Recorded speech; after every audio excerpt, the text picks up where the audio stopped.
Hello, everybody. Happy Monday to you. I hope you had a tremendous weekend. I know I did. It was a fun time. Kind of just hung around, watched the Coachella concerts. It was pretty interesting, pretty fun. Definitely cheaper watching it on YouTube. Shout out to YouTube. But it was a lot of fun. I hope you had a good weekend as well. If you're new here, my name is Todd. This is the reaction stream. We're going to react to some member-requested videos off of toddreacts.com. If you too would like to literally guide the stream, you can. toddreacts.com. Check out the tiers. All of them are video requesting tiers, so whichever one you join, you do get to request videos. There's a little differences here and there, so check out the descriptions on those. And then the winter collection, of course, is available for a limited time only, 15% off for members, ships worldwide, all that good stuff. Lots of inclusive sizing, tons of different colors to choose from, so go ahead and check those out. And of course, as always, we have some accessories as well for you to check out. Support the channel, all that good stuff. And yeah, all right. If you're already there and you're watching this at a later date and you're not watching this live on the one and only Twitch, you can go ahead and subscribe to the YouTube channel. It is a free and easy way to support the channel. I appreciate it greatly. Over 14,700 of you have already done so. Shout out to all of you. There's over 1,200 videos in the backlog. So if you're looking for a lot of content, there's a lot of it.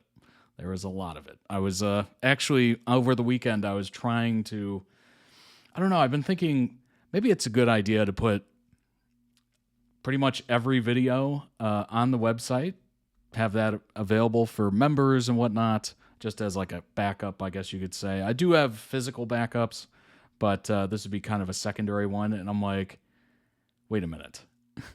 I've done over 1,200 videos. I have to do these one at a time. In my mind, I'm like, this seems like such a good idea. And then in reality, I'm like, wait a minute, this would take forever. So it's one of those things. It's a work in progress. Do a little here and there, but hopefully, maybe someday soon, all the videos will be on the website. But yeah, that is a distant goal, is what I'm realizing very quickly. But yeah, go ahead and check out the YouTube channel, of course. What's up, Hunter? Welcome in. Alrighty. Let's go ahead and go over the lineup. I do have to do something really quickly. I realize I forgot to do it. Shouldn't take too long, but we can go over the lineup while I'm doing it. We're going to start off with a Riverdale. This is a playlist. There's two videos specifically in this playlist. I think Betty is in both of the videos, if I'm not mistaken. So we'll go ahead and check that out. And then after that, we do have a General Hospital playlist. This is basically just involving Dante in pretty much all of these videos. They were a little shorter. And then after that, we have the Vampire Armand from Interview with the Vampire. We've definitely checked out Interview with the Vampire a couple of times at this point. So that should be very interesting. And Armand seems like a very, very interesting character. Very mysterious. Not a lot about him yet, apparently. The showrunner did say in season 3, if I remember correctly from the reading, it's like a little book report. If I remember correctly from the reading, there will be more and more hints as to kind of the backstory there and kind of going through Devil's Minion and whatnot. What's up, Rack? Welcome in. And then after that, we're going to follow that up with a BounPrem TikTok compilation, which should be very fun and interesting. And then to end stream, we're going to end with a Dan Howell video. Dan's grandma is going to explain the internet. So I don't know what to expect. I'm assuming it's going to be very interesting. Just off of the thumbnail alone, it looks to be wild.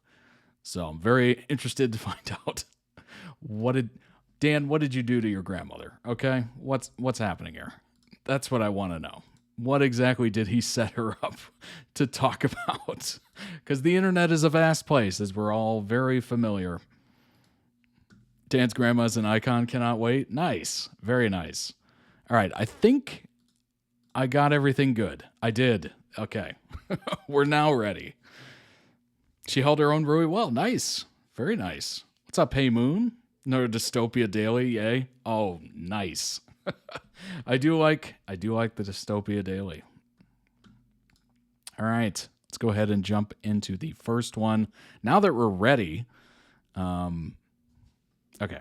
It is Betty and Veronica on the first video of Riverdale. We'll have two. This is I Get to Love You. Goodbye, Veronica is the pairing name there. And then after that, we have Veronica and Jughead. So we're going to start off Betty and Veronica, Riverdale, of course. Here we go. We will always be in each other's lives. I promise. One look at you. I keep forgetting to move the sound a little higher. Falls in line. I prayed for you before I called you mine. Oh, I can't believe it's true sometimes. Oh, I can't believe it's true. I get to love you. It's the best thing that I'll ever do. I get to love you.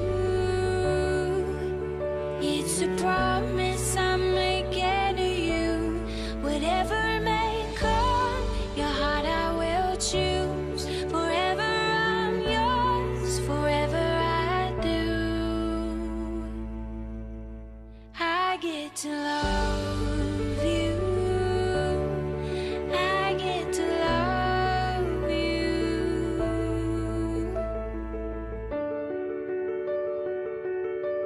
The way you love, it changes who I am. I am undone. Nothing God wants again.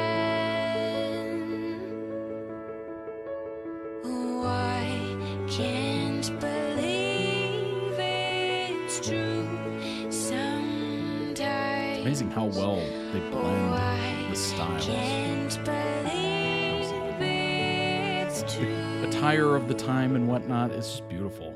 I Really, get to love well, it's different than today. It's the best It's a little bit more well put ever together. do. I get to love you. It's a promise I'm making to you. Whatever may come, your heart I will choose. Forever I'm yours, forever I do. I get to love you. I get to love you. I get to love you. I get to love you. And they say love is a journey. I promise that I'll never leave. Vote B and V. When it's too heavy to carry, remember this moment with me.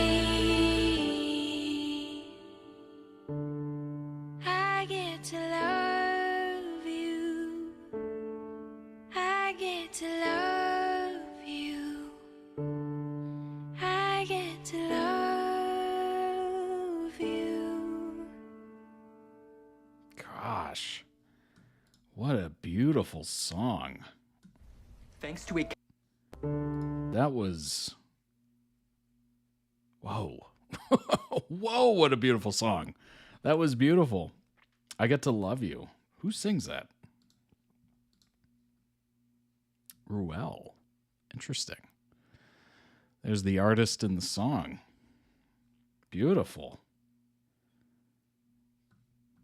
My gosh. All right, let's go to the next one. It is Veronica again and Jughead. This is entitled Thanks to their a cataclysmic story. event, all of us, we were all sent back in time to maybe an alternate parallel universe.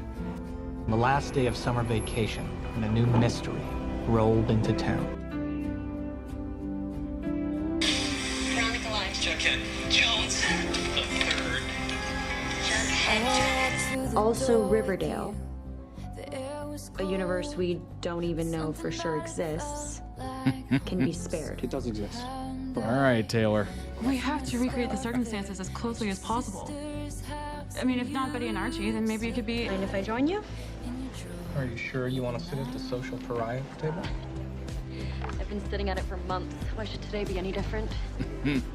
By the way, I've been thinking, you and I have a lot in common. Oh, because my dad's going to prison and your dad is getting out. We're dating each other's best friends, I was going to say, but yes, prison thing too. I don't have red hair and broad shoulders. A blonde ponytail, for that matter. Do you want to talk? Me and Veronica. Jughead Jones is asking questions about the ownership of the chocolate shop. Jughead Jones! What are we if we're not counterparts to Archie and Betty? It's a world where billions of people will die if we don't split the universes. If you trust me. All right. Let's do it. Let's make out to save the universe. That's what today is all about. Remembering. I'm sorry, what? And getting one more chance. You could have prepared us a little more for that, Jughead Jones. You and I, we were together. Yeah. Till we weren't. I was with Archie. Did Betty tell Jughead about what happened between you two? Archie and I kissed. Don't you think some people can't change? Like it's just in their DNA to be bad? I'm running for student council president. Parents are taking over Riverdale, and now you want to take over our school? So what is this? Part of Mommy and Daddy's eve? People at school like Ethel Muggs or Jughead will stop looking at me like I'm just the daughter of criminals, like I'm a criminal too. Isn't it true that your father, from prison, illegally purchased the drive-in land? I'm not going to presume to know what lies in your father's heart. First your dad buys the drive-in, now he owns Sunnyside Trailer Park. As I suspected, he is gobbling up the South Side piece by piece. Wait, tactic. It's a smokescreen. PR 101. He's trying to buy my silence again. Poor Jughead. How much of a narcissist are you? Veronica was married. I was a published writer. That is such a wild And I- nickname. Killed my husband, Chad. And my father. There's even a 0.0001% chance that your dad is trying. I get it. Thank you. And Jughead Jones? Hi. You know my dad. Veronica, are you trying to manage me right now? Define manage. People are gonna lose their homes. Jughead, why don't you come over with your dad and sit down with my dad and hash this out like civilized humans face to face? No deal.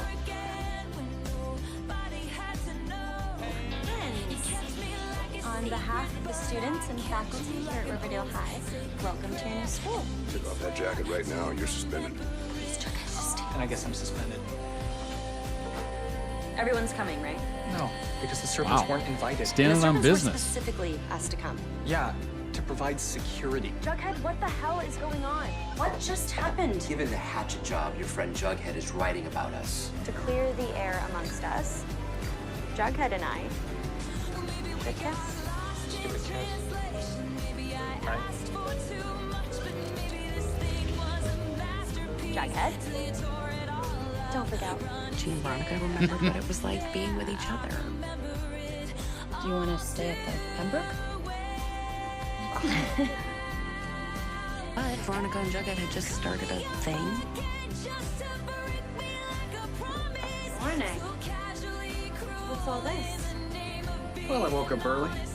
Figured I'd make you Wow. a little breakfast to show gratitude. That's impressive. What's happening? They're railroading us. Let's go, Jughead. I'll be back. Hey, Veronica. Nora Charles.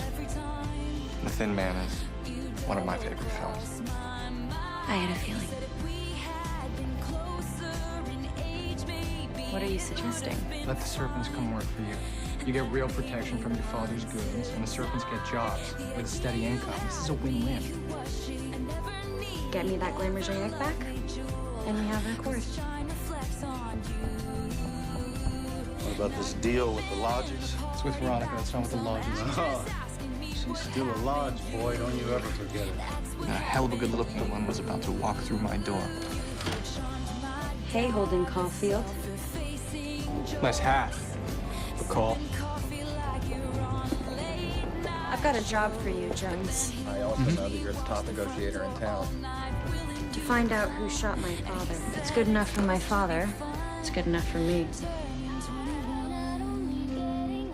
You don't want to know who really did it?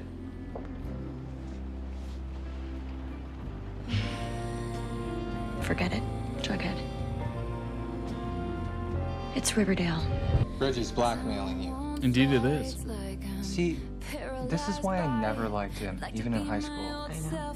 He's the worst, but he has a certain piece of information that could destroy me if it got out. So, I was wondering, since you can read minds, you can't erase them as well, can you?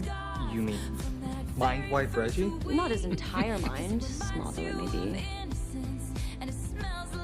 Just the fact that I ordered a hit on my father. Knowing that you can read minds, I'm proposing we use your gift for our mutual benefit.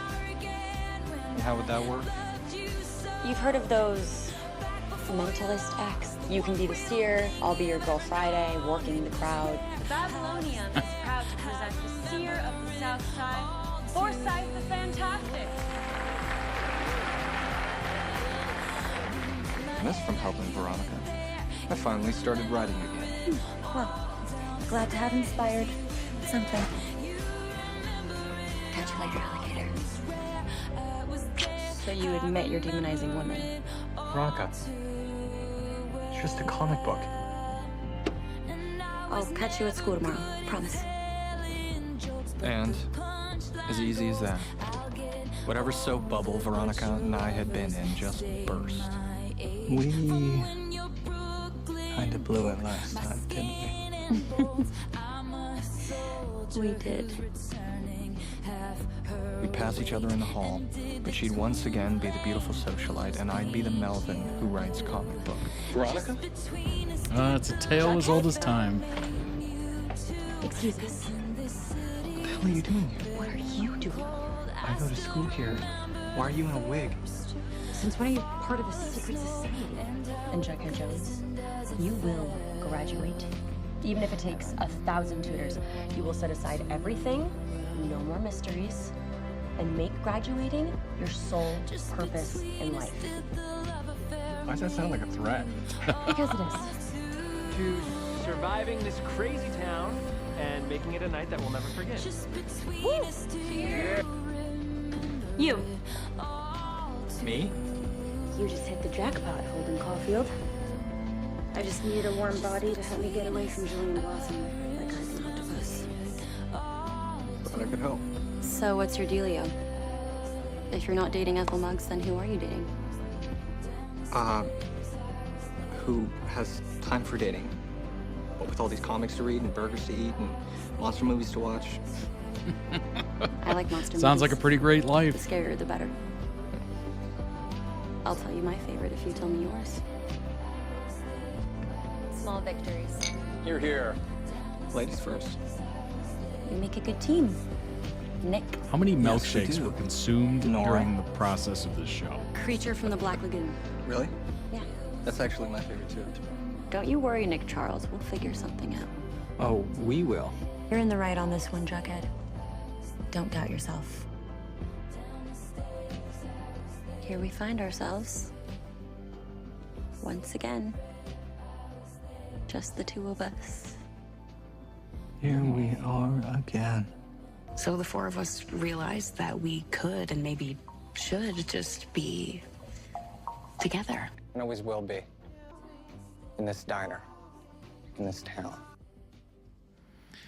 There's something really beautiful about diners. I've been to a handful, probably less than a handful, like one or two in my years of life. And every time I go, especially if they're like very old school, they have like all that chrome, stainless steel kind of look to them. And, you know, shakes come with malts and the burgers are, you know, good, but they're just kind of like, you know, standard burger. It's nothing fancy. There's no brioche bun. It's just super standard fare. But there's something so interesting about it. It's like stepping back in time. It is a literal time machine. One of them that I went to was just so old school looking. It had like the checkerboard, like seats with the just stainless steel chrome for as far as the eye can see. And you're just looking around. There's got neon lights, like pink neon lights and whatnot. Like it was just a crazy experience, but something beautiful about that. Really, really beautiful. It's the one thing that I wish there was more of is old like 50s diners kind of restaurants. So if you ever get the chance to go to one of those and kind of step back in time in that, definitely do it. It's weird to see because they stand out, obviously with all that chrome. But yeah, it's such an experience. So every time I see Riverdale, I'm just like, oh, I instantly go back in my mind to those moments. And I'm just like, you know, there's some of the most beautiful, wonderful restaurants. Like, they're not world class. It's not Michelin star. It's not incredibly delicious. It is just the experience of it. So if you ever get the chance, go for it. Link down below in the video description on YouTube for the original videos. The playlist I'll put on there. But go ahead and throw it some much-deserved love. It's not a Todd React stream without at least one Taylor Swift song, isn't it? All right, let's pull up some information on Veronica, Betty, and Jughead. And go over a little bit about Riverdale, shall we? All right, we'll start with Betty. Can't change the past, but maybe I should stop fixating on it and focus on what I'm doing in the present and in my future. Indeed, that is a very good quote, very true. Past is the past, as long as you don't repeat the past and kind of learn from it. I think that's all you need. You know, after watching Midnight in Paris, that there's this quote about nostalgia that's really interesting. And basically, if you look in the past too much and you kind of, you know, romanticize it, you'll get lost. You'll lose your present. You'll lose any and all thinking of the future, and you're just kind of living in a world that no longer exists. It's sad, but it's true. It's true. It is nice to look back every once in a while, though, isn't it? Just kind of live in that moment. The sad part is you come out of that moment and you realize, oh, that is not reality. So it's a double-edged sword, certainly. But student at Riverdale, of course, longtime best friend of Archie, Jughead, Kevin, and Veronica. Also a former River Vixen, as well as an editor for The Register with her mother. Youngest sibling to her sister Polly and her older half-brother Charles. Most recently, Betty has followed in her mother's footsteps of joining the Southside Serpents alongside her then boyfriend Jughead, making her the Serpent Queen to his king. What else we got?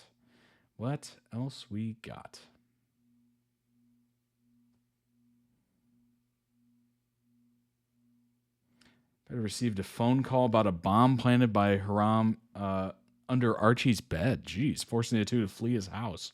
Bomb detonates before they can escape, resulting in both developing powers. Interesting. Originally human, currently a witch. Fascinating. What's up, Fairy? Welcome in. Let's see. Betty and Veronica have been the best friends since sophomore year of high school when Veronica moved to Riverdale. However, their relationship didn't get off to the best start, though Veronica befriended Betty with the best of intentions. even helping her land a spot on the River Vixen. She ended up betraying Betty's trust after kissing Archie in the closet at Cheryl's after party. Hello. 7 Minutes in Heaven? Is that what they were playing? Fortunately, Betty would eventually forgive Veronica after learning that she does have pure intentions. It was that they vowed never to let a boy get in between them ever again. No matter what comes their way, Betty and Veronica have proven numerous times that they're willing to do anything in the name of their friendship. Betty even forced a fight with Veronica in an effort to protect her from the Black Hood's wrath, who was slowly isolating Betty from her friends and family. And just like before, they recovered from this, as they always seem to do. And of course, we got Veronica Lodge to Percival. You know, Percival, before you came along, Riverdale had another great tormentor, my father. He spent years trying to destroy this town, but ultimately I put a hit on him. My only regret is that I didn't end him myself. Yikes. Ooh, good relationship there. Student at Riverdale, moved from New York to her mother's hometown after her father's arrest and subsequent incarceration. I don't know why I said that. So weird. She struggled to find the truth behind her father's loyalties and intentions, as well as feared what would happen once he was released.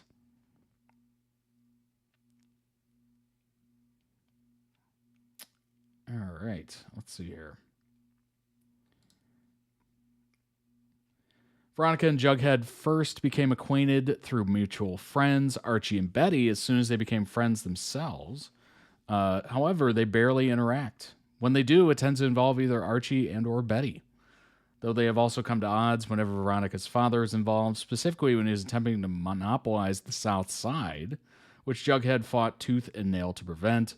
However, Veronica has also shown a willingness to partner with Jughead and the Serpents in order to derail her father. So whatever she's got to do to put a stop to her father, she's willing to do it, apparently. Good grief. Certainly all the extremes. Jughead to Tabitha, I've lived a wonderful life. I've fallen in love. I've published a book.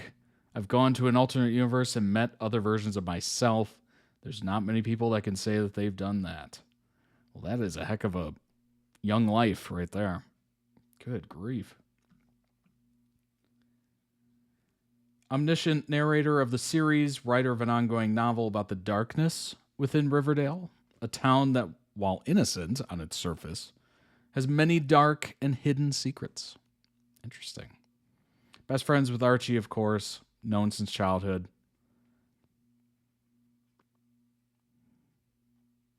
It wasn't long after joining the Serpents that Jughead came back in contact with Penny Peabody, also known as the Snake Charmer, who trapped him into becoming her personal drug runner. Yikes. Thus fulfilling the debt that his father failed to pay. Wow.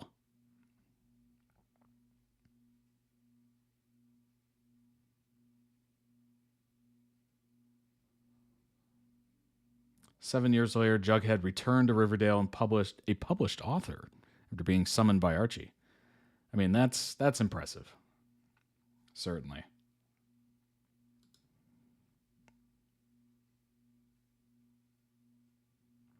All right.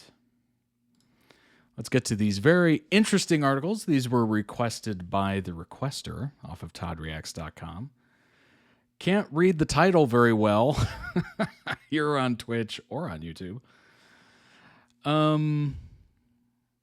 Always turned on bisexual Betty, I guess is what we'll say there, is the best part of Riverdale's final season so far. This was in 2023, of course. Betty Cooper, I'm wondering if my interest in understanding intimacy is really more about understanding myself, who I am. I mean, what better way to understand a person than to understand their desires, including your own? When I planned to do a mid-season drop-in review of Riverdale's final season, I imagined it would mostly be a cheeky amount of the most ridiculous subplots of the show's increasingly absurd swan song. I thought this review would mostly be jokes and goofs. Well, the joke's on me, because Riverdale's final season unexpectedly has me thinking a lot about desire and queerness, way beyond my usual feelings of just this show is so turned on. Trust, there are plenty of absurd storylines to lovingly mock this season, as well with all the seasons that came before it. Set in the 50s following a time travel plus memory loss supernatural phenomenon that sent its central characters not only back in time but back in age, Season 7 is easily Riverdale's campiest and most fantastical season yet, and that's saying something. But nestled within the spectacle and surreality?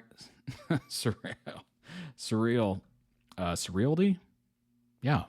Wow. I don't think I've ever seen that word typed out. Over the top storytelling? Over the top storytelling? Is that what we're trying to get there? I don't know if I've ever heard of over the stop. There are still little character level moments that surprise me with their depth and weight. The above quote, for example, is spoken by Betty in a session with a psychiatrist she's forced to see due to her obsession with intimacy. What really seems like a natural teenage obsession is pathologized, oh my gosh, due to her being a young woman in the 50s, but it's easy to imagine Betty's inclinations being just as pathologized today, not only due to her being a woman, but due to her latent queerness. In the episode Betty and Veronica Double Digest from earlier this season, there's sessions between Betty and her psychiatrist, who of course is not at all interested in helping Betty understand her sexuality, but is instead working in tandem with her mother Alice to repress them. Given specificity and verve to Betty's innermost desires and their queer AF, Archie, I'm having to censor this real time. Archie is at the nexus of these desires, but he isn't the only peer Betty has her sights on. When asked how often she thinks about intimacy, Betty ponders, and we're treated to a montage of her walking through school, fantasizing about pretty much everyone she encounters. Wow. Okay. That's a lot. Archie, sure, but Veronica too. She watches Veronica button up her shirt in the locker room and then pushes her against the lockers to make out with her. Later, Betty shares she has a recurring fantasy about being a seductive teacher. Her friends cast as her pupils. What is this? Pretty Little Liars? Again, we get to watch this fantasy sequence play in a montage that plays like a 50s-ified corn. It again includes a moment of Betty Veronica, a longtime ship since the days of the Archie comics. It'd be easy to label the ways Riverdale has been teasing an amorous connection between Betty and Veronica over the course of the series, and then with renewed vigor in Season 7 as queerbaiting. But I see that as a vast oversimplification. Sure, we usually get Betty Veronica moments in brief, titillating bursts.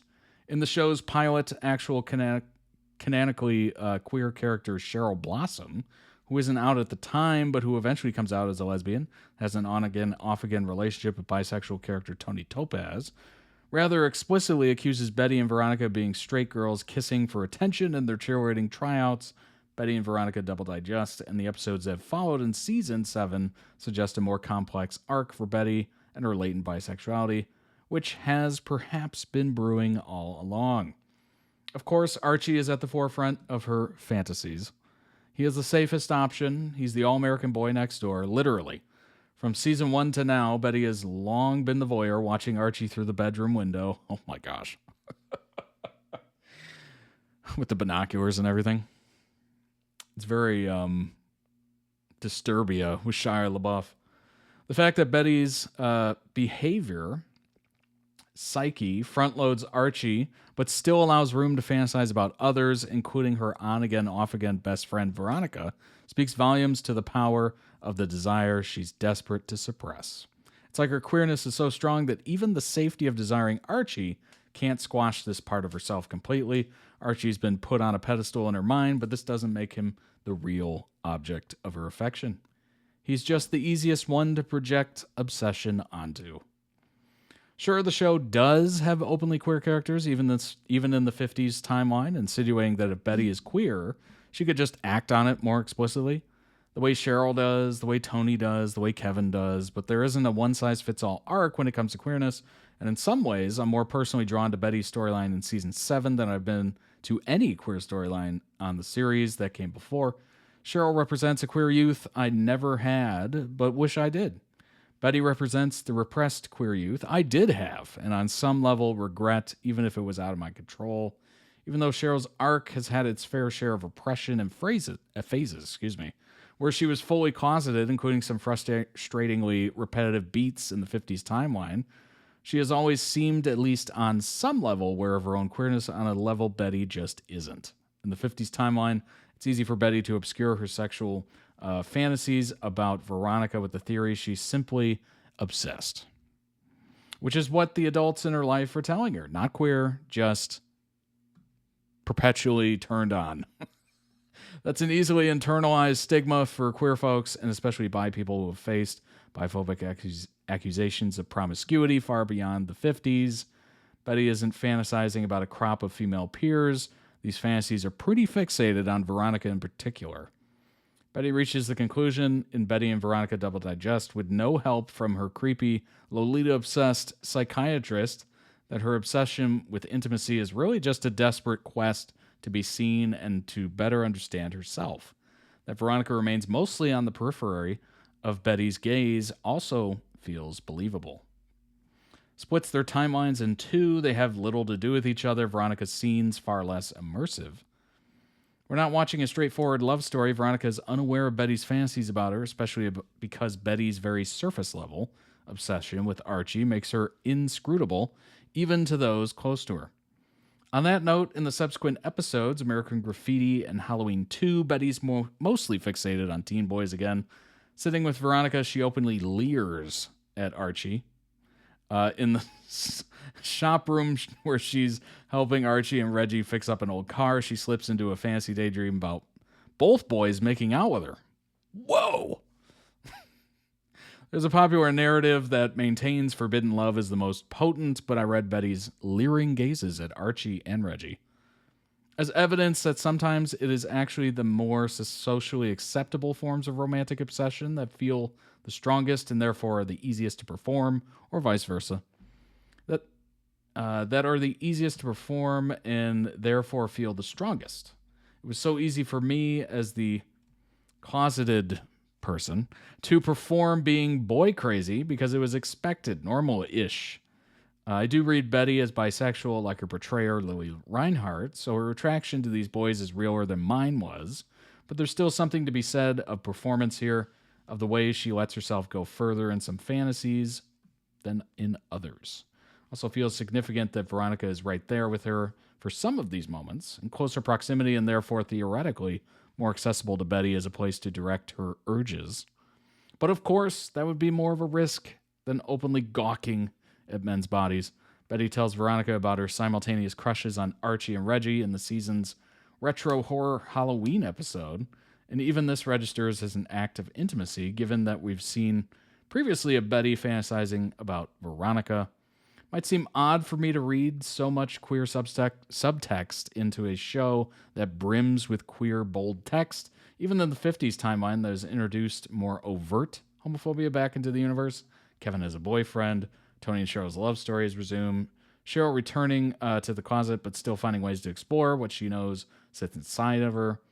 But I think that's actually what draws me so much to Betty's more ambivalent arc. This is not a show that readily grapples with some of the more subtle aspects of intimacy. And yet with Betty, even when her obsession with intimacy is loud, real loud, there are so many quiet layers to it. There you go. Riverdale isn't just super queer in universe, but also just in the textual sense. It's a show where bisexual chaos reigns supreme, homoerotic visuals and blocking can be seen in just about every episode. So sure, one could argue that surely there's plenty of space for Betty's queerness to blossom more fully, for it not to be relegated to fantasy, but I'm reminded once again of my own journey. I went to a performing arts school where there was out teachers and students, where queerness was woven into the very fabric of our environment, and yet where my true self remained invisible to myself, and my constant fantasies felt like a sickness.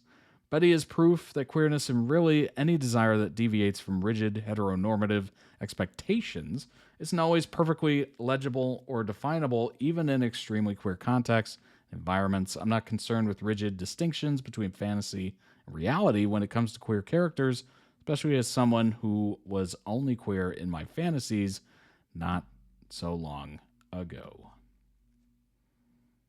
Interesting. Very interesting. It's kind of interesting how she was able to really link this to personal experience and personal life. Seems like it was starting to be introduced in the show and then never quite got there because it was obviously the last season. So that's kind of interesting. Betty and Veronica make out willy-nilly. Almost kiss still means fantasy is now blurring into reality. Almost kiss even when it's not the forefront of the episode's plot. Betty's still being pulled to Veronica in ways she doesn't quite understand. Veronica phones Betty later. Betty says she wanted to call her too. I love you, B. Veronica says, I love you too, V. Betty says Veronica invites Betty to sit with her at the big game.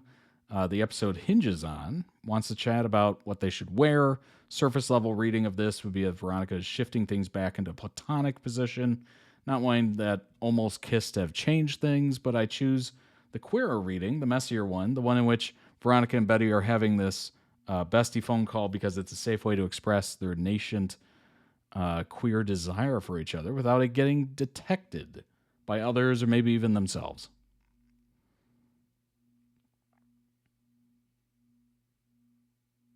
Interesting. Betty awakens to discover her bedroom phone has been removed. Cut at the cord, suggesting that even her mother might be picking up on it being a line between Betty and her desires. Interesting. Very, very interesting. Genre queer temporalities and temporary realities in Riverdale. This was posted last June.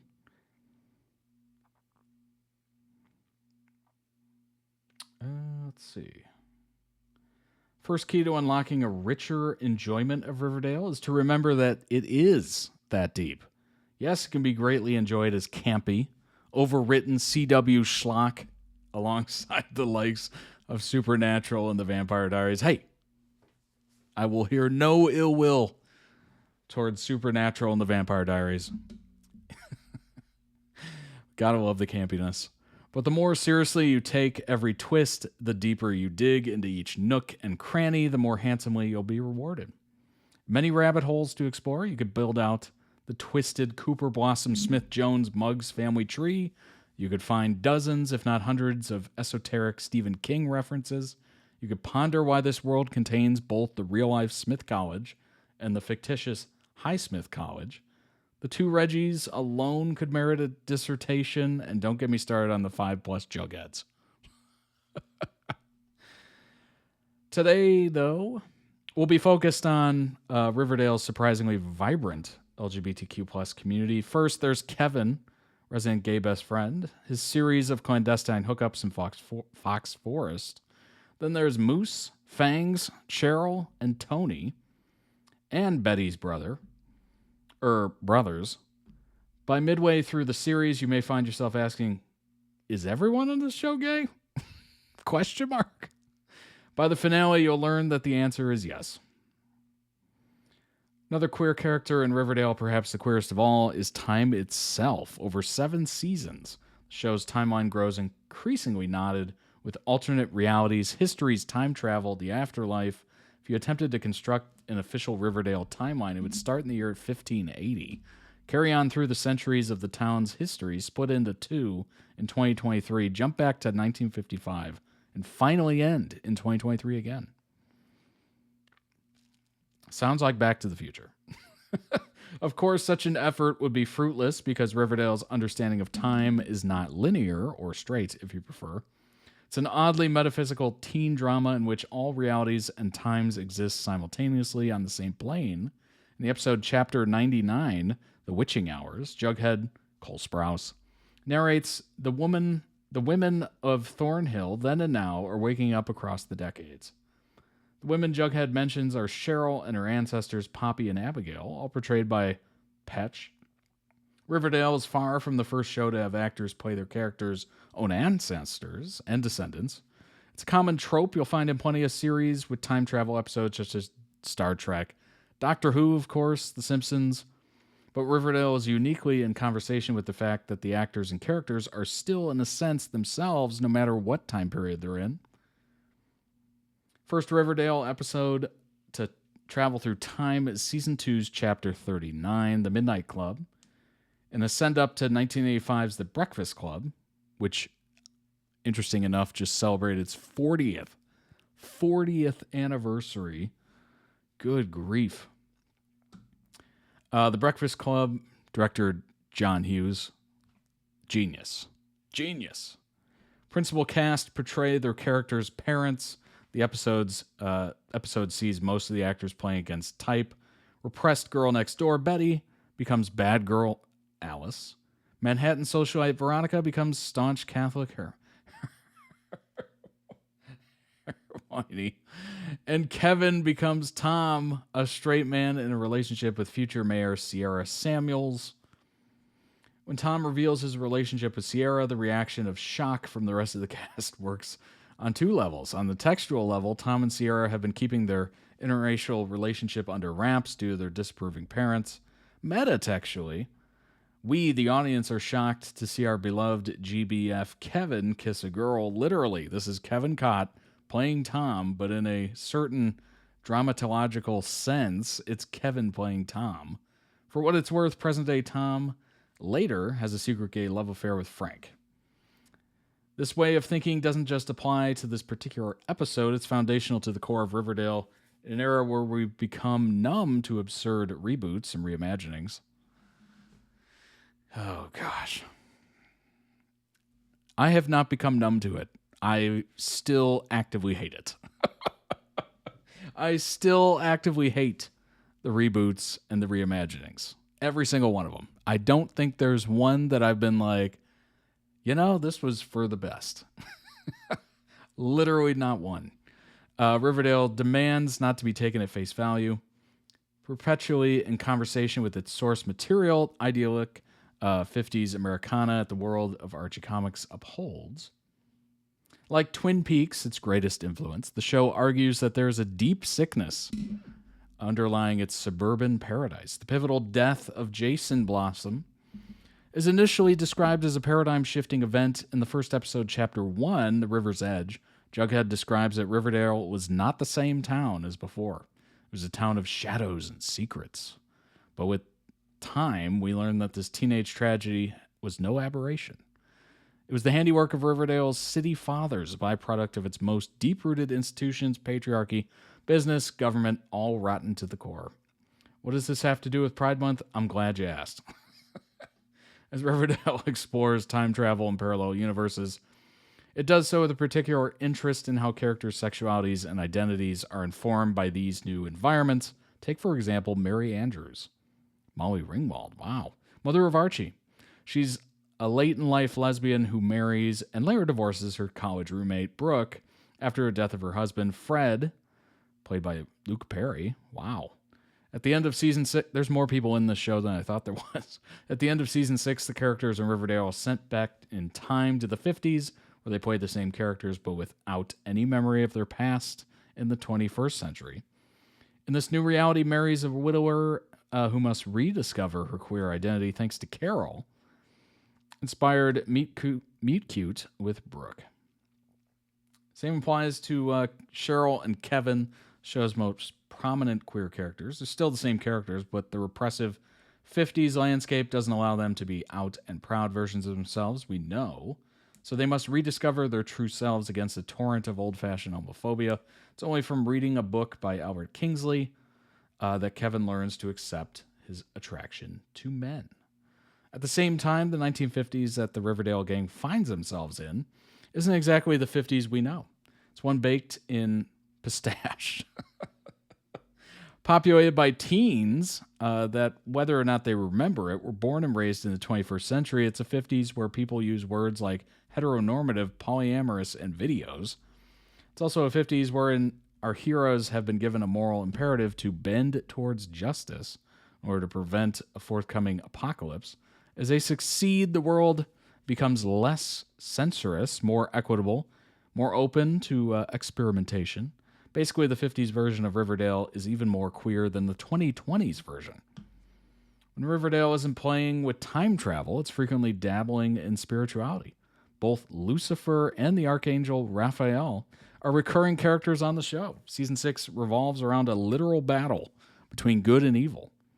Several characters practice witchcraft. Everyone goes to either heaven or hell when they die, although heaven is more commonly referred to as the sweet hereafter. While the series' religious framework is somewhat Christian, it takes a pointed stand against the church's more regressive stances. Interesting.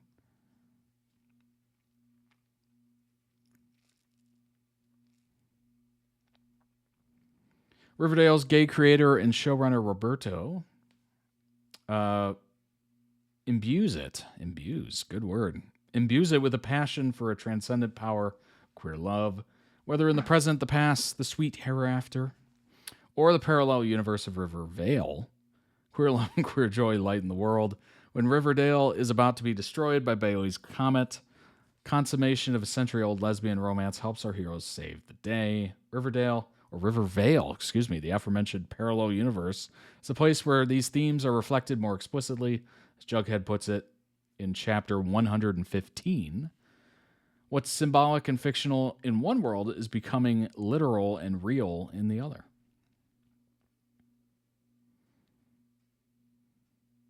Tragedies of the past repeat themselves. These characters' primary ambition is to outrun the sins of their parents, but they reflect their generational curses and vice versa.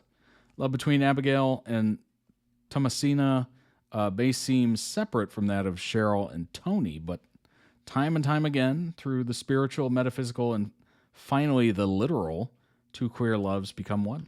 To quote Jughead once again, one queer life is not an isolated incident or random cosmic happenstance. It's one story echoing across time, burning as bright and eternal as a comet's tail in the night sky. There you go. A little bit about the show and the characters, of course, that we just watched. Very fascinating. There's more to that show than, honestly, I had any idea. I've certainly reacted to Riverdale, or Rivervale, if you will. Riverdale, multiple times. And each time I get kind of like a new, it's almost like an onion, peeling the layers off of the show and whatnot. So it seems a little deeper than what was previously understood by myself. Very interesting. I had no idea. I literally just thought it was a reboot of, I don't know, the original story, I suppose. So it's kind of interesting to see more and more and more as we go along. Very cool. Very, very nice. Beautiful songs. Song choice was just incredible. Let's go ahead and jump into the next. It is a General Hospital Dante playlist. So these are 3 short little videos about Dante and his interactions with the family, I'm assuming, just based off the titles. So let's go ahead and pull that up, and we will jump in. GH Dante playlist for Todd Reacts. Well, there you go. All right, this is Dante and Lulu, Lante family. You'll Be in My Heart. Oh, that's a classic.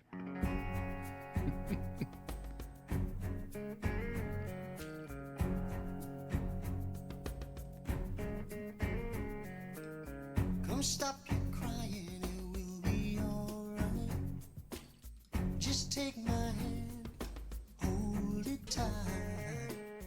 I will protect you from all around you. I will be here, don't you cry. For one so small, you seem so strong. My arms will hold you, keep you safe and warm. This bond between us can't be broken. I will be here, don't you cry. 'Cause you will be in my heart. Yes, you will be in my heart. From this day on, now and forevermore.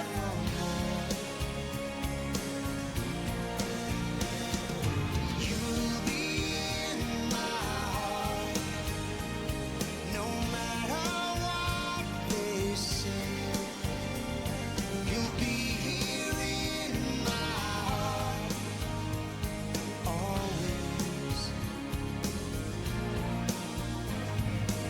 Such a classic song. I haven't heard this in forever. They just don't trust what they can't explain. I know we're different, but deep inside us, we're not that different at all. Very standard interactions that I would come to expect on General Hospital.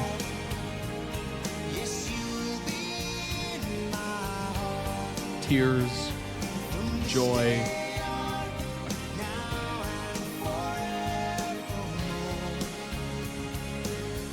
wholesome family moments, destructive moments.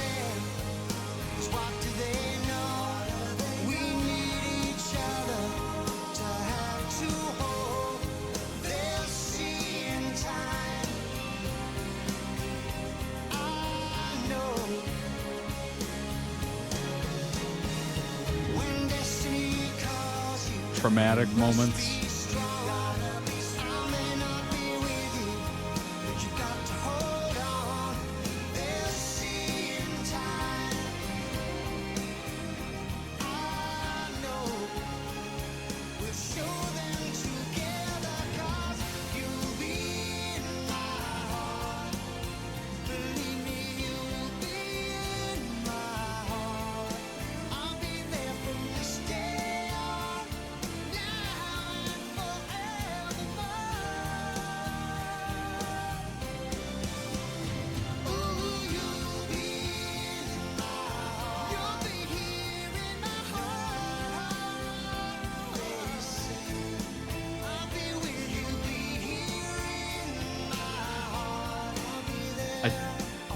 Either it's the storylines that I'm reading or it's the clips that are put together, but it always seems like somebody is either in the hospital, injured, disappeared, in some sort of turmoil. Like it's a lot.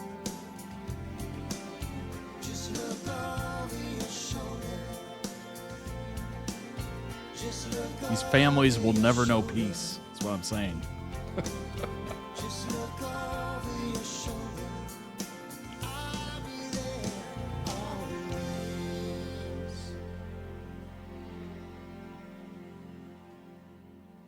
There you go. Dante and Lulu family, you'll be in my heart. This is You Were Loved. We all want our voices to be heard. Everyone wants a chance to be someone. We all have dreams we need to dream, but sweeter than every star you can reach is when you reach and find you found someone. You'll hold this world's most priceless thing, the greatest gift this life can bring. If you can look back and know you were loved. You were loved by someone, touched by someone, held by someone. You have got to be ready to get teary-eyed at a moment's notice. It's pretty impressive, honestly. The level of acting is just very, very impressive.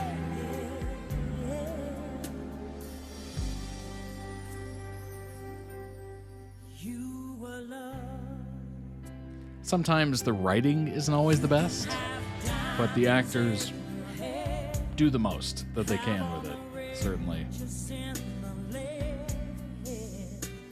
There is kind of a beautifulness to telenovelas and how it's so overacted. Like it's super dramatic. That's kind of funny.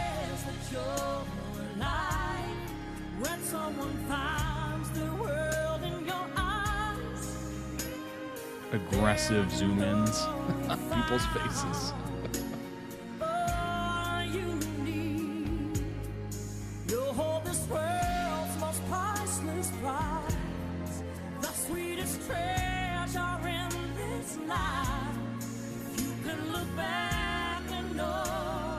I would actually say, you know what? I would actually say it's probably more impressive acting on a soap opera or soap drama or telenovela because they are aggressively zooming in on your face. Usually in movies and TV shows, it's not that aggressive. You know, they want to set the scene a little bit more, but this is very focused on your facial expressions. What kind of smile? Are you teary-eyed? Is your brow furrowed? Like it's a lot. Like they're really trying to get the emotion across. And if you're faking it or you're not very good at it, I'm assuming it would be very obvious. It's hard to fake emotion when they're zoomed in on your face.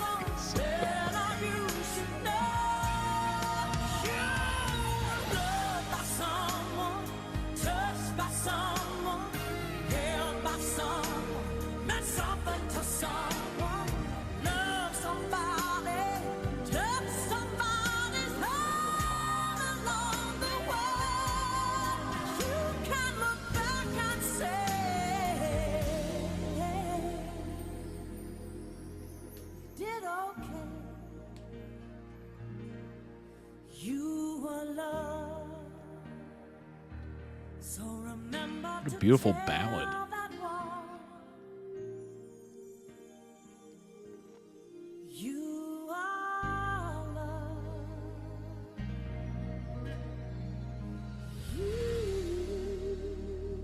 Who sung that?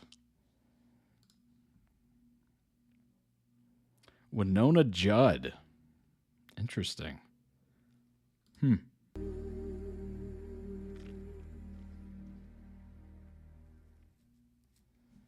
We meet again. I almost didn't recognize you without the flashlight. Who the hell are you? This is Sonny and Dante, my father's son. You shot your own son! I'm your father. Thank you for saving my life, Dad. Wait, whoa. You shot your own son, and this has got to be out of order. He's thanking him for saving his life? What?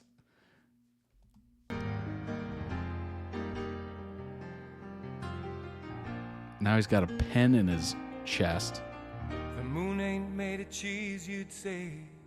So find your own truths along the way. But Santa Claus in his magic sleigh had to be you in the rain that day. And the superheroes on TV. The editor says, I've been wanting to do a Sonny Dante tribute video for a while, but I couldn't decide on what song to use for their complicated relationship. You're the best heroes this world will ever see. And after all's been said and done, and my battles for independence won, I'm proud to say that I'm my father's That's for shooting me. After all's been said and done, and my battles for independence won, hear me, you old sly son of a gun. Hear me, you. It's like he couldn't look at himself doing that act. He literally looks away as he pulls the trigger. Oh my gosh. I've never seen that, where you pull the trigger and you're actively like starting to look away. Hear me, you old sly son of a gun. I'm proud to say that I'm my father's son.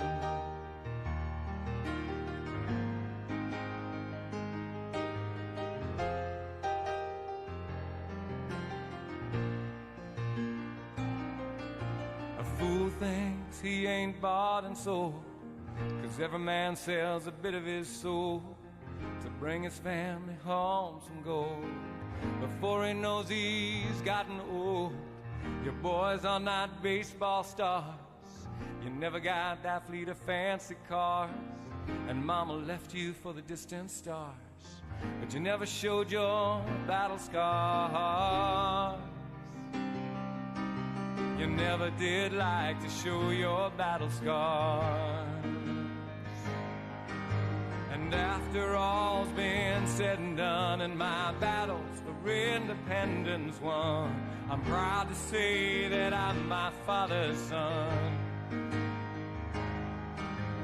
After all's been said and done, and my battles for I guess it makes sense. One's a detective, the other one's a Hear me, mobster. you old sly son of a gun. I'm proud to say that I'm my father's son.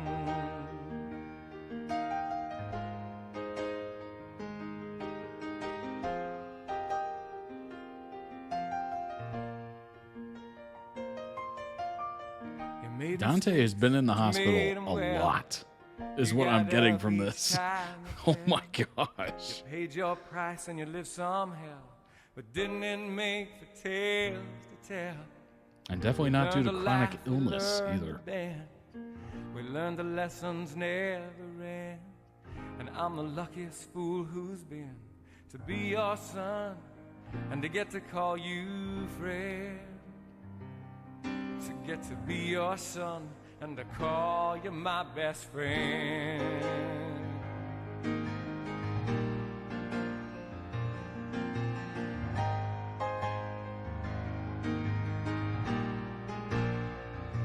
Oh, and after all's been said and done, and my battles for independence won, I'm proud to say that I'm my father's son. After all's been said and done, and my battles for independence won, hear me, you old sly son of a gun. I'm proud to say that I'm my father's son. Proud to say that I'm my father's son. I'm proud to say that I'm my father's son.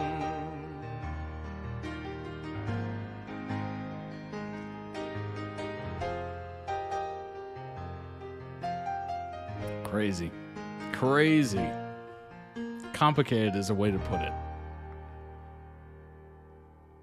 How many times did Sonny put Dante in the hospital? That's the question. I love you. Love you too, man. How many times? Oh boy. Link down below in the YouTube video description for the playlist. I'll throw that on there. For the original playlist.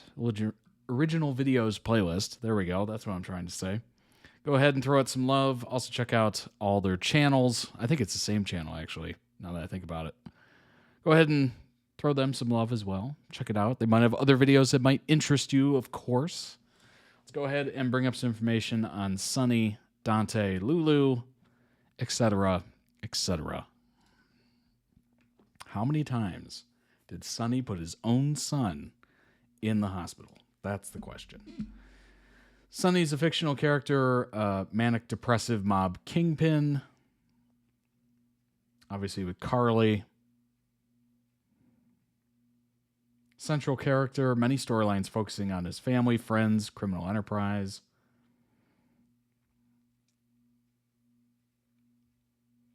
I don't think, you know what? Let's do a let's see. Let's see if we can do a Sonny learns that oh boy, here we go. Sonny learns that Dominic is actually an undercover cop, and when he comes to arrest him, Sonny shoots him. Sonny is shocked to learn that Dominic is actually Olivia's son, Dante, and also his son. Oops.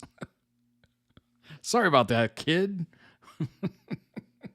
Oh, pick yourself up. Rub some dirt on it. You'll be fine. You'll be fine. Oh, gosh. More at 6. Local man shoots his own son. Dante survives, as we saw, and shows his hatred for Sonny. Not surprising. You kind of show a little hatred towards whoever shoots you in the chest, I suppose. When Sonny is put on trial for Claudia's murder, Michael attempts to confess. Let's see. Just as the verdict for Sonny's murder trial is about to be announced, Dante puts Michael on the stand. Sonny, Carly, and Jason are devastated when Michael admits to Claudia's murder, and he is sentenced to 5 years in prison. What else we got here? When Sonny saves Dante from getting shot, so he shoots him, and then he saves him from getting shot at a later date. Pretty impressive. You know, life is all about the ups and downs, the ebbs and flows of interpersonal relationships. That one is an interesting one. Anthony believing he's responsible. Anthony escapes, but he tires and is shot out. His tires are shot out. Okay. And he causes an accident that kills Cole and Hope. Well, that's brutal.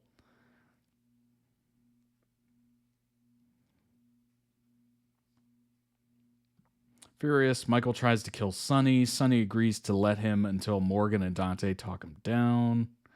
I'm basically just highlighting Dante's name in here. You got Dante, of course.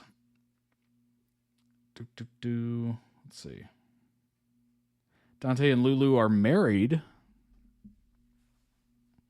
Couple embarks on a journey to have a child.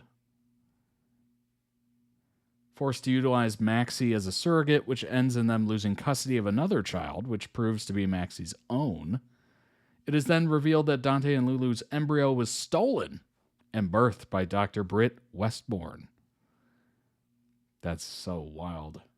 So wild.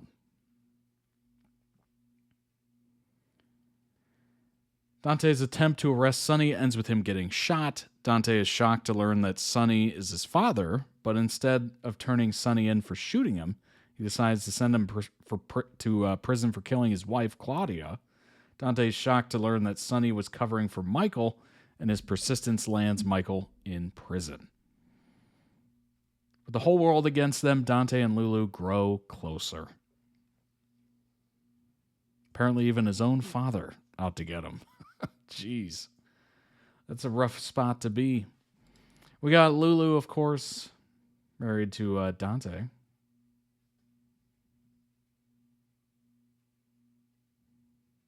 Rivalry turned friendship with Maxie. Lulu's known for the show's first on-screen abortion. Well, there you go. As well as the super couple pairing with Dante.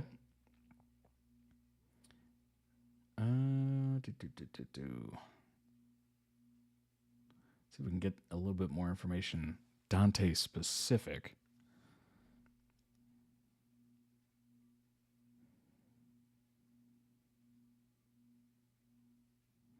Lulu professes her love for Dante before he goes into surgery after being shot by Sonny, his father. With Michael going to prison, world against them, Dante and Lulu make love for the first time. Lulu catches on to Carly's scheme with Brooke to seduce Dante and break them up. Well, that is brutal. Couple faces another hurdle at Sonny's wedding to Brenda, where it's revealed that Brenda had a child and Dante pretended to be the father. Lulu's family is sent into turmoil when intoxicated Luke runs down Lucky and Elizabeth's son Jake, killing him. Oh my gosh. Not even the weddings are safe. Lulu and Ethan are in denial about their father being an alcoholic, but reluctantly agree to an intervention, which sends Luke out of town. Lulu quits Crimson to run her father's casino, the Haunted Star. Later follows Luke to a brothel in Florida, only for him to reject her again. Lulu is about to be graped by the brothel owner, Javier, when Dante rescues her. Good grief. So basically every room that somebody on this show enters just expects something heinous to happen to one of them. Good Lord.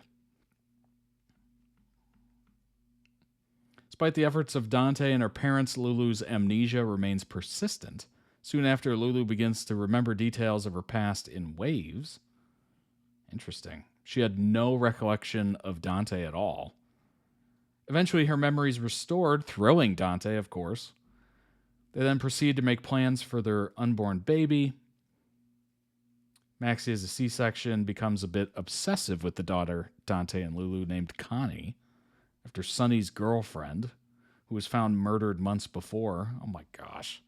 Both Lulu and Dante are alarmed when Maxie claims that Connie is her biological child.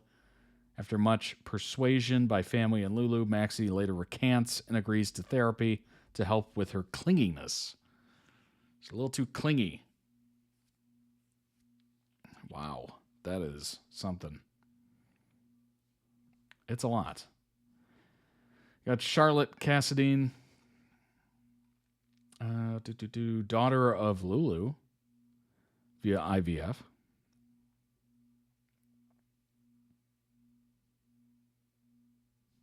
Interesting.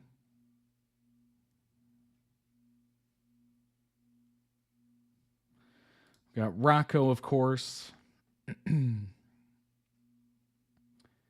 Formerly believed to be the sons of Dr. Patrick Drake and Britt Westbourne via One Night Stand.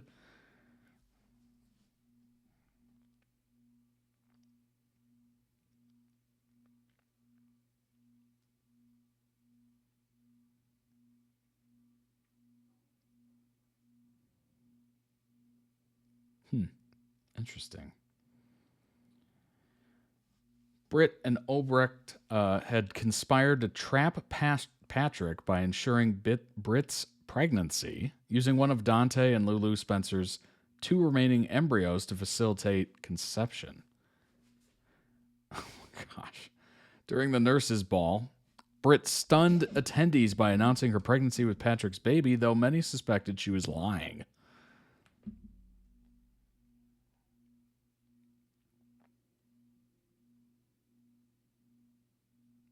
Oh my gosh. Everything is a nightmare. Everything is a nightmare. We got Gio, who's biological son of Dante and his teenage flame, Brooke, and the adoptive son of the late Francis and his late wife, Camilla.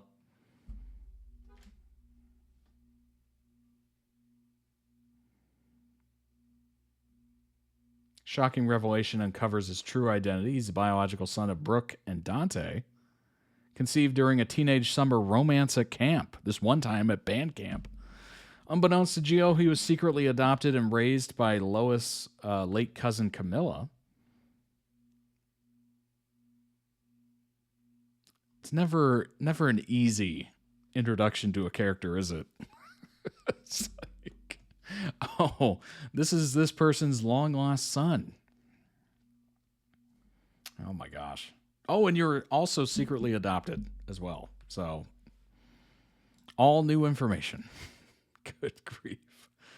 In the summer of 2002, Brooke and Dante, both camp counselors in training, developed a romantic connection during a summer fling. Dante attended Camp Cooper alongside his best friend Cody, while Brooke, who struggled with her counselor duties, attended Camp Martha. Brooke, often feeling homesick, found comfort in late-night talks with Dante, who would sneak over after lights out. One night, their connection deepened. Really? You don't say. Leading to unprotected, you-know-what, intimacy. Swept up in their feelings, they began sneaking off together with Cody covering for them. So it became a pattern, obviously. Later, she discovered she was pregnant in panic, confided in Cody, swearing him to secrecy. Cody gave her money and drove her to the bus station. He said, "Get out of here." No, scram. She also told her mother, but kept the pregnancy hidden from Dante, his family, her father. Lois and Brooke agreed she was too young for motherhood and chose adoption. To conceal the pregnancy, Brooke joined her mother and Miguel on tour. She carried to term, gave birth to Gio after 12 hours of uncomplicated labor. Good for her. Lois arranged a private family adoption with her cousin Camilla, who agreed to raise Gio, keeping him close to the family. To maintain the secrecy, Camilla faked her own pregnancy and went touring with Nicola in New Zealand. Wow. Very interesting. What a tangled web we weave. Good gosh. All right. That was a little taste of General Hospital Dante and his family. Getting shot by his unknown father is quite the introduction to Pops, isn't it? Like, oh my gosh, I got shot by the mobster. And the mobster's my father? What? That's a crazy realization. I can't even imagine. Like, that's not relatable in any way, shape, or form. Like, there's no connection there at all. So that would be, I'm trying to put myself in that situation, but I can't. So yeah, that would be mind-blowing, certainly. After you get over the fact that you were shot. Like, that would take precedent, I think, for a little bit. And then eventually you'd leave that kind of shock, and then you'd be like, wait, what happened? He's my father? Oh my gosh. Interview with the Vampire is next. This is the Vampire Armand. This is a quickie. It's just about 2.5 minutes. Let's go ahead and check this out. No one has painted me in over 400 years. This was posted a year ago. I know and love that the coming season is going to be focused on Lestat, but if I don't see the craziest, most effed up stuff with canceled failure wife Armand in season 3, then what's the point? Well, there you go.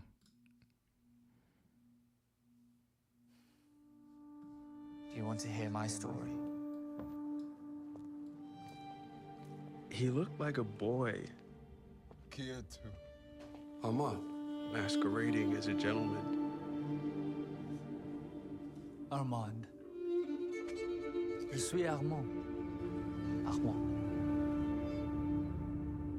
Do you want to hear my story?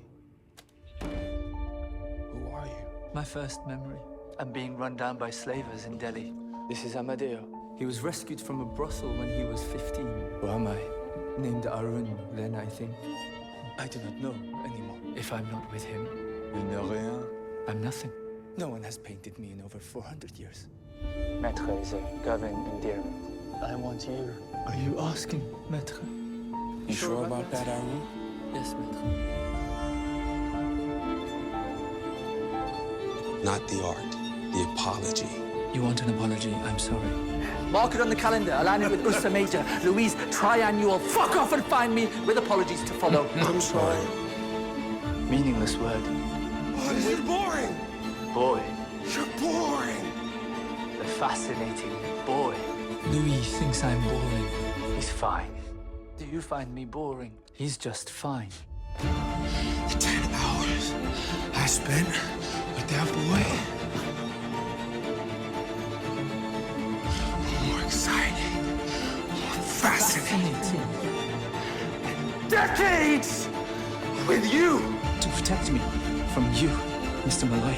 You're going to teach me how to be fascinating. Why did I owe you my shame? Where does the bullshit start? Armand, Amadeo, Arun. When did you start lying to me? 77 years based on a seismic lie. Trop fragile. Something fragile about this man. I'd like you to meet the vampire Armand. Ooh. Ooh. Ooh. Great ending. Very, very nice. Obviously, I am interested to hear more after that. That was very good. Link down below in the YouTube video description when this gets posted. Go ahead and throw it some much-deserved love. Also, check out their channel. They might have other videos that might interest you. Maybe they interest you so much you want to request them. Certainly do so. Let's pull up some information on the Vampire Armand, shall we? Very cool. Very, very cool. This is a TikTok going over it. Let's go ahead and I wonder if can I speed this up? That is a question. I think I can, actually. We'll speed it up a little bit. And now if we could just minimize the text, that would be...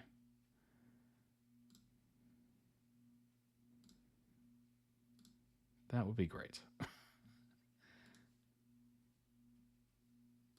The Vampire Armand season in the show. I've mentioned this before, and I think it for a few reasons. I think that the show is finishing at Queen of the Damned. That seems very obvious to me. It takes them a couple of years to make a season. If we assume 2 seasons per book as they did with the first book, then that is 6 seasons by the time they finish Queen of the Damned. Having taken quite a lot of real-world time, you'd be having Sam Reed, who's currently 40, I think, looking visibly older. Eric Bogosian is currently 72. They can't do this show forever, and I think Queen of the Damned is a good stopping point. It's much more of an ensemble than the later Lestat-focused Caper books, while still unambiguously starring Lestat, and it's an apocalypse storyline. Fantasy shows love apocalypse storylines for the finale. Also, if they're renaming the show for each season, I could see a Queen of the Damned season happening, I could not see a Tale of the Body Thief season happening, or a Memnoch the Devil, or a The Vampire Armand. This is backed for me by them talking about taking aspects from Body Thief or Memnoch or The Vampire Armand for the show, which suggests to me a full adaptation of any of them is not in the cards. Because of this, I think we'll get bits of The Vampire Armand in flashback. We already have precedent for Armand having flashbacks as well, we see that in season 2. Even though the Lestat Paris stuff is really not covered in The Vampire Armand, Anne Rice doesn't really double up on stuff that she's already talked about. Most of Armand's book is him talking about stuff that Louis or Lestat weren't there for. I think that the likeliest time for us to get this Armand backstory stuff in detail would actually be if they ever make that Night Island spin-off that AMC talks about. The Night Island spin-off, if you haven't heard about it, would be a limited series following some humans who have gone to Night Island, which is a Miami shopping and nightclub island, and is a vampire hunting ground owned by Armand. And the show would be the humans dealing with the vampires, and then with Armand as the villain of the show. I think this is the perfect inclusion for Armand at this point in the series. I would love a series of fun villain Armand as the main crossover character, and as it's a more Armand-focused season, you would have good justification to have a lot of flashbacks for him. I think Armand at this point in the show cannot be divorced from his role as villain, but in season 2 he's a twist villain, whereas I'm hoping in season 3 he'll be more, he shows up and you know he's going to do some evil stuff. And I think that the concept of Night Island would be successful because I think it understands something that Telemasca didn't, and I think this is part of why Telemasca failed, which is that people who are fans of the Vampire Chronicles and Interview with the Vampire are not particularly invested in the world and the world building so much as they are the characters. It's extremely character-focused. People want to see more of what Louis, Lestat, and Armand are doing. People do not care to see original characters doing other stuff in the same universe, and then maybe sometimes you'll hear one of Lestat's songs in the background. That's not appealing. I don't think there's much demand for the extended universe stuff. I don't think that we're ever going to get the Vampire Armand season in the show. I've mentioned this before, and I think it for a few reasons. That I think is the show very is finishing interesting. at Queen of the Damned. That seems very obvious to me. It takes them a couple of years to make a season.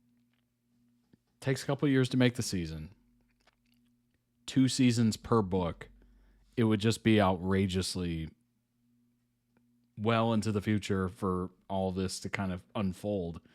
So that kind of makes sense. Maybe the show writer or the showrunners will get a little creative with the timing, and kind of push in some things that, you know, maybe shouldn't be there or maybe were rushed, just to get a little bit of payoff. It's unfortunate they kind of do that, but sometimes I guess it just kind of makes sense.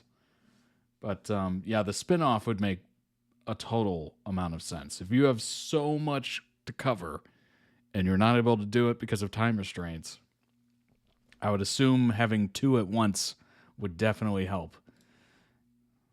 Of Into the Vampire style Armand really interesting, because while neither of them are similar to book Armand, they are similar to each other, and I think it does work with the way that the show and film approach him, and his place in the series as a whole. So Armand, as of about book 2, gets everything Claudia previously had. Her child vampire porcelain doll with uncannily old eyes thing just becomes Armand's thing, where he's got like big shiny ringlets and he wears a lot of white lace and ruffles and stuff, and neither the film nor the show do this. But what they do instead with him is they really lean into this vampire classic thing. They make him a Dracula, and you know what I mean when I say they make him a Dracula. It's like the black slick back hair, the red and black and white colour scheme, the dramatic coats, even the way he acts where it's like he's bloodthirsty but also sort of faux refined about it. And to talk about the reason why I think this works and the reason why I think it's interesting, I do first have to talk about Jenny Nicholson's thoughts on Pirates of the Caribbean. Walk with me. So in her video on the Pirates franchise, she talks about how in the first film, Jack Sparrow is this new take on a pirate. And this seems strange to say nowadays because he's just kind of how every pirate is in subsequent media. But at the time, the idea of a pirate as this sort of rock star cool guy was new. But Yeah, Barbossa that's true. is pirate classic. He's your pirate's pirate. He's what pirates were pre-Jack Sparrow. I think you could argue something similar for Interview with a Vampire, because nowadays it seems strange to say that Louis and Lestat are these exceptional, unique takes on vampires. But that's because, respectively, they kind of invented the brooding, sad, mourning his own humanity vampire, and the sort of playboy, rock star, immortality is a huge party for him vampire types. These are both now staple, even stereotypical vampire characterizations. You can sort so many subsequent popular vampires into a Louis or a Lestat type. So I think having Armand be a Dracula, essentially, having Armand be a classic vampire as the oldest of the main 3, really works. I think it makes sense. And like with Captain Barbossa, there's a lot to like about a vampire's vampire. There's a reason why film and show Armand are popular. I find the way that both the film and the show... That's interesting. Yeah, suppose before Jack Sparrow was really just Blackbeard and terrifying pirates. Pirates are seen as, you know, just terrifying for the most part. Definitely not rock stars, definitely not cool. Well, okay, pirating is cool. Pirating definitely cool. You know, treasure, the open sea. Then again, you see some of, you know, Master and Commander and that kind of stuff, and you see the realities of being on a ship for that long, and it suddenly loses its luster. It's brutal. You're fighting off, scurvy and God forbid something happens to you and you get an infection. They just hack off limbs. That's why they have peg legs a lot of the time. Rationing of food and dealing with that, and sickness, obviously, motion sickness, seasickness, potential mutiny. You only get a limited amount of people you see in a day. That would get boring after a while. Yeah, it's a lot. It's a lot. You have no sense of grounded at all. You're just constantly on the go, constantly on the move. I'm sure you've gone through this. If you've ever gone through a period of time when you were traveling, extensively, if you've done that, I really haven't really. So I don't know, but I'm just assuming if you're just on the go constantly, if your job per se was travel, maybe a flight attendant or whatever, your sense of, daily grind would just be you wake up in a new spot all the time. Like you don't have any weekend to just kind of like take off and, hang out and just stay in one spot. Obviously you get time off and you can do that, but for the most part throughout the week, you're just here, there, gone. You don't have that kind of peace and tranquility of coming home and enjoying that space and whatnot. Being on a ship, I guess that is your home, so you kind of enjoy that, but you literally are just going with the flow, literally. So there's no real sense of grounded nature to it. It tastes different playing Armand. It tastes different. Louis Dupont du Lac has a type, and it's pretty bad. So bad, his preference for ruinous eternal companions was a primary source of dramatic tension in the second season, featuring Armand, a bad boyfriend for the ages, in a series that has explicitly used its titular interview to explore how truth, memory, and objectivity are malleable things. The unmasking of Armand, as far from the nice guy he's presented himself to be, was a major moment, and one that Zaman anticipated with equal parts obsequiousness. Oh my gosh. What a word. Holy crap. Obsequiousness. And menace. Boy, say that 5 times fast. In the season finale, and that's the end of it, there's nothing else. Spoilers on the episode. Daniel Malloy reveals that Armand has lied to Louis for decades about his role in the deaths of Louis' vampire sister-daughter Claudia and her companion Madeline, and he's tinkered with Louis' memory more than once to make himself look better. Armand, formerly known as Rashid, isn't exactly the love of my life, as Louis said in the first season finale.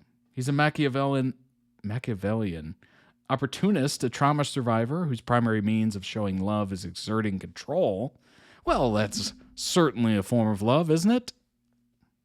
Ugh. Whose betrayal of Louis leads to a blow-up fight between the two immortals and the vampiric transformation of Malloy, turned off screen by Armand as a kind of final F.U. to Louis. But all terrible actions considered, Armand is like Louis and Louis' former lover and maker Lestat, who also happens to be Armand's ex-boyfriend because the vampire dating pool is small, apparently. An embodiment of the loneliness of eternal life, right? Yeah, people come and go. Vampires are forever. Boy, it's like that song by Sam Hunt, Breaking Up in a Small Town. You just constantly have to see them. An embodiment of the loneliness of eternal life. Zaman's performance is a marvel of control, with every minuscule head tilt, squint, serious theater director, arms crossed pose conveying the belief that his centuries of experience allow him such maneuvers. Pitiful quality to Armand's seeming inability to understand love as an emotion that can't be negotiated or strong-armed. And Zaman captures that aspect of the character in his soft eyes and pleading line deliveries too. How much of this personality is the real Armand is a question for the series' third season, which Zaman is eager to answer himself. Quote, fingers crossed everything goes well and we go into another season. There's nothing to say that we don't see a completely new facet to him now because he's been exposed. The mask is off. I'm really, really curious to see what happened in Dubai after Louis left that room. Some of the sequences that are early on in episodes 2 and 3, you're seeing big moments in Paris where you think a lot of the time has passed. But not a lot of time has passed when we go back to Dubai. Those scenes we would often run right together. We would sit and do them in real time. And in between, we'd break, sort of pause, gather ourselves. In those moments with the three actors, we would whisper to each other, what am I feeling here? This has just happened. Or what part of the flashback are we referring to here? Those exercises were really useful. When you talk about method, I've done this before. I don't think I have a tried and tested process, but I'm not super spiritual about acting. I have my curiosities, and the questions I ask are the ways that I can find a process. Music was a big one for me with this show. Is there anything you can share with me from the Armand playlist? I told showrunner Roland Jones about one of the songs in it. No, the rest is mine, I'm afraid. It's quite special to me. Let me ask this in a different way. Was there a certain emotional through line or experience that you wanted to achieve through the playlist? There was. There was an endpoint or a cliff I wanted to jump off or a peak that I wanted to reach. And that was finding the truth in Armand's trauma. What that tastes like, feels like, sounds like in the voice. That was one of my biggest sort of challenges with the show, with the season, was this character, because he's extremely complex, the actions that he takes. When I first read the scripts, it took a lot for me to understand how he gets to those places or why he does the things he does. I curated the music around trying to get to a place where I could understand and empathize with his decisions about condoning them. Because I think that's what's interesting about Armand is often he knows how awful his actions might be, yet he does them anyway. And that is a symptom, I think, of the curse of immortality, where the consequences of your actions weigh less on you because you know you have eternity to get over it. Or your lover has an eternity to get over it. So what are you willing to do or sacrifice when the consequence is just time and you have all of it, apparently? That's crazy.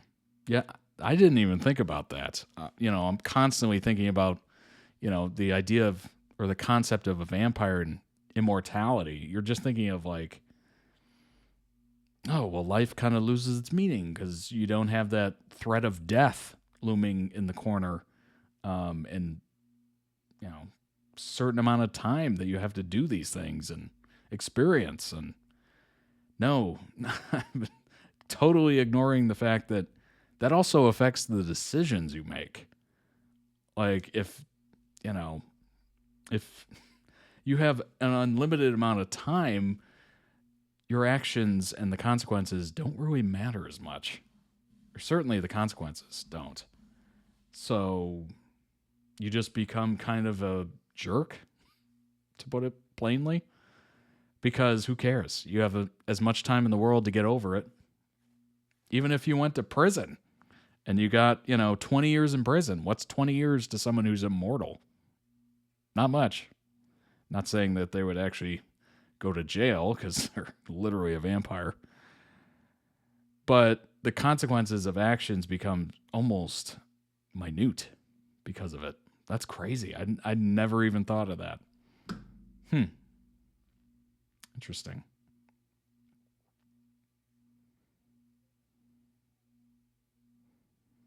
Started filming the 5th episode. I've been working on the voice of Armand. It sounds wanky saying the voice, but his essence was vocal because the writing lends itself to it. When I got the scripts, I just focused on that so much. Physicality started when we got to our first Paris scenes and learned who Armand was in the era. Our director, who directed 4 episodes this season, really helped with finding this sort of alienness to Armand, which I had thought about but not really found until he unlocked it. He loves the books, knows the characters well, etched out this ethereal alien side of Armand. His natural sort of resting state is quite scatty. My hands move around everywhere. My rhythm is very fast and inarticulate, and often a bit wishy-washy. My first scene with Levon, he really sort of pinned me down, didn't physically, but could have physically, laughs, and said, "Stop, what are you doing? Or what are you trying to achieve? Who are you? Remember, you're 514 years old. You are ancient. You are an ancient vampire." He would constantly keep reminding me, and yeah, I think that rubbed off.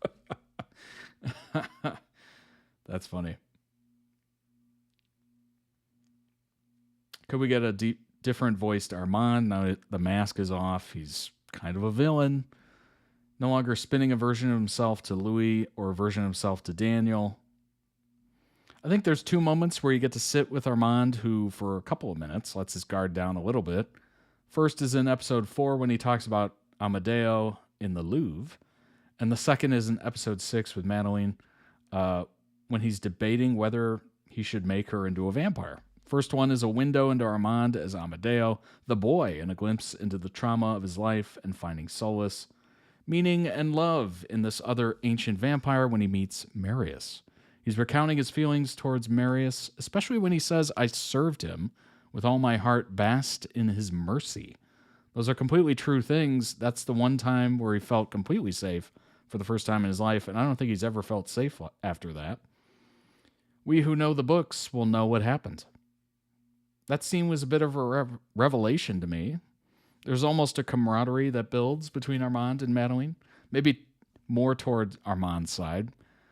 The thing that fascinates him about Louis is his fascination with humanity, because I don't think Armand really has that fascination anymore after 500 years.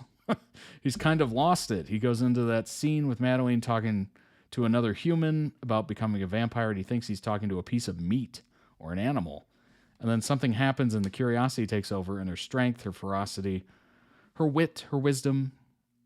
That last moment where he sits down with her and says, "What will you do when she throws herself into the fire? Because she will." And she says, "Maybe she won't. You don't know." Interesting. Very, very interesting. Secret history of Armand.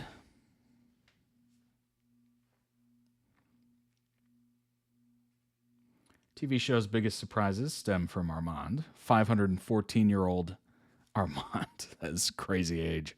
That is a crazy age.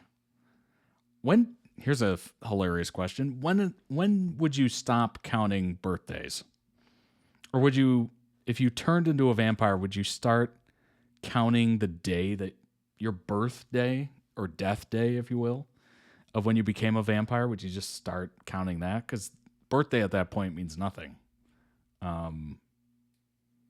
Or do you just let all human ceremonies and whatnot just kind of go by the wayside? It's kind of an interesting... I guess you would start to celebrate your death day. And then eventually, after, I don't know, 200 years, are you even celebrating that at all? Does that have any meaning to you at all?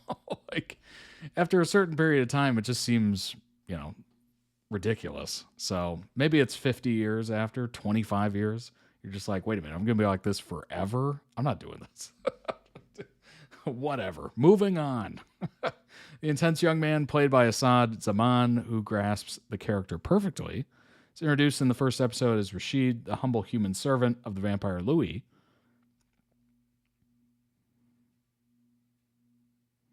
Let's kind of skip through that. Unfortunately for Armand, who's around 400 years older than Louis, well acquainted with Louis' maker Lestat, complexity of their intertwined relationships takes a whole second season to explore, although Armand first seems like the voice of reason, trying to prevent Louis' literary ending himself, if you will. Trying to replace the sadistic Lestat, he's also the most manipulative character in Interview with the Vampire. Backstory is the darkest of them all. Andre became Amadeo before becoming Armand. Centuries ago, Armand suffered as a slave in a brothel. He remembers little of his nightmarish youth, which ended when he was sold to the one who made him a vampire. During his failed leadership of the Paris Coven, he met the charismatic Lestat. who successfully passed off murder as an illusion in the lavish stage productions of Theatre des Vampires. Their troubled courtship ended when Lestat vanished on a voyage to the U.S. Armand could not have known that Lestat was violently dispatched by his next love, Louis, who would arrive in Paris with Claudia on the lam from their liberating crime. Armand was immediately smitten with Louis, and he would not tolerate infidelity, even in a platonic form. When the unvanquished Lestat returned to organize the prosecution of Louis and Claudia's vamp-on-vamp violence, Armand manipulated the trial to permanently separate Louis from both Claudia and Lestat. His brilliant plan to have Louis all to himself would be undone decades later by the next distraction to enter Louis' life, Daniel Malloy, naive journalist to whom Louis gave his first interview in 1973. Daniel's second modern interview with Louis reveals that there is something suspicious about the memories they share. The gaps, discrepancies come courtesy of Armand, whose hypnotic abilities have given him total control over Louis' understanding of his own life. Season 2's climactic showdown forces Armand to confess to his systemic isolation of Louis, whether by conspiracy to murder or the curation of other people's memories. Though he has been expelled from Louis' life, Armand is not forgotten, least of all by Daniel, whom he has now turned. The second season ends with Louis anticipating the inevitable onslaught of the vampires exposed through Daniel's book. Louis and Lestat have their paths carved out for them, but as Daniel's will inevitably lead back to Armand, fans can expect even more shocking surprises in the third season. Armand's future role, very important. Season 3 is going to release this year. New version of Dubai, because it's an unleashed Armand there.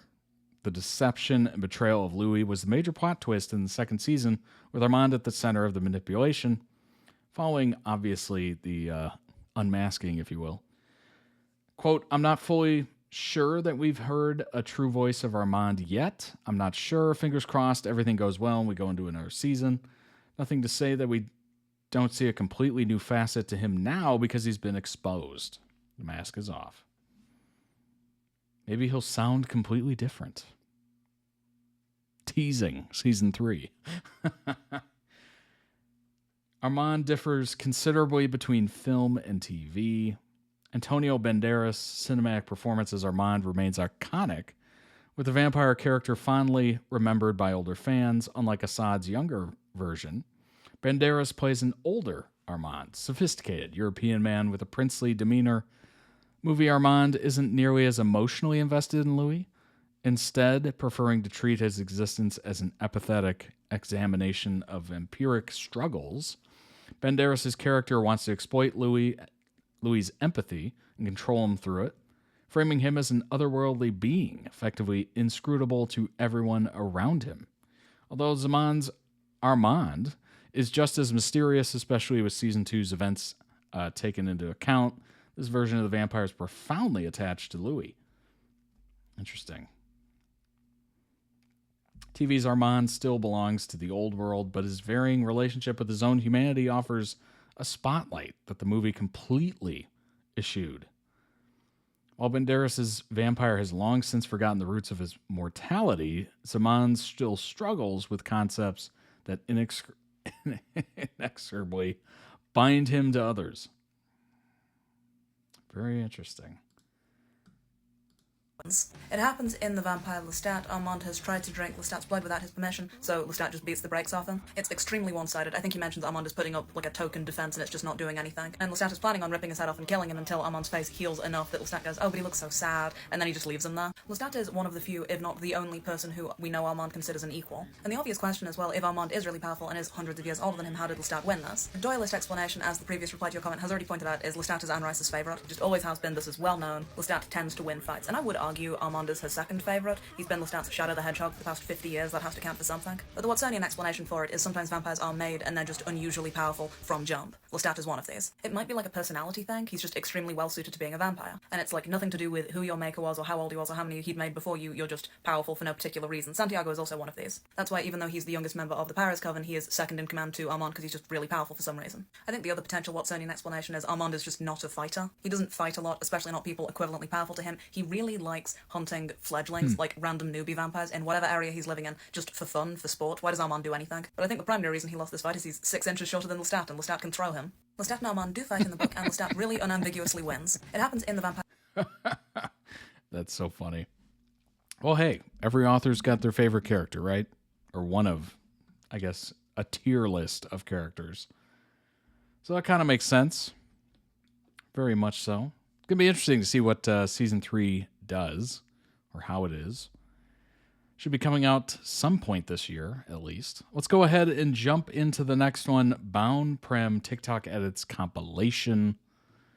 And then we'll get on to the final video, which is going to be Dan Howell's Grandma Explains the Internet. But first, BounPrem TikTok Edits compilation. It's about 11 minutes long. Even though I'm older now and I know how to shake off the past, I wouldn't have made it if I didn't have you holding my hand. I don't wanna What's up, Slayer Kitty? lose control. Nothing I can do anymore.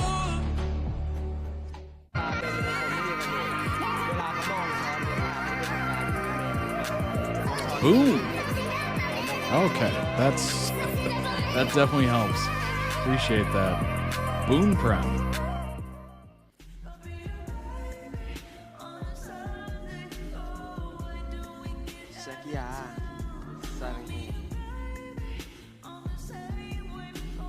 Prem, saranghe.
And you know I can't take it now or never. And you insinuating that you think we might be better. Better me and you. Yeah, I know you do. Focused, I'm focused.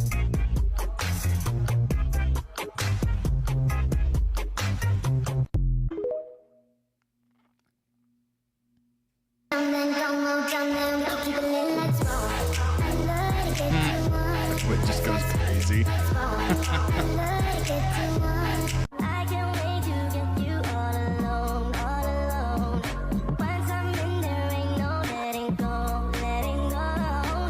Oh, he's on his lap. I was like, what's happening?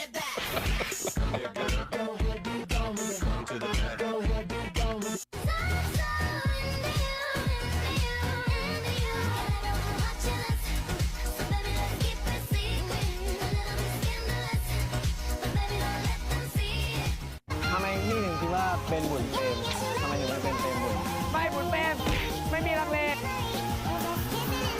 Hesitation.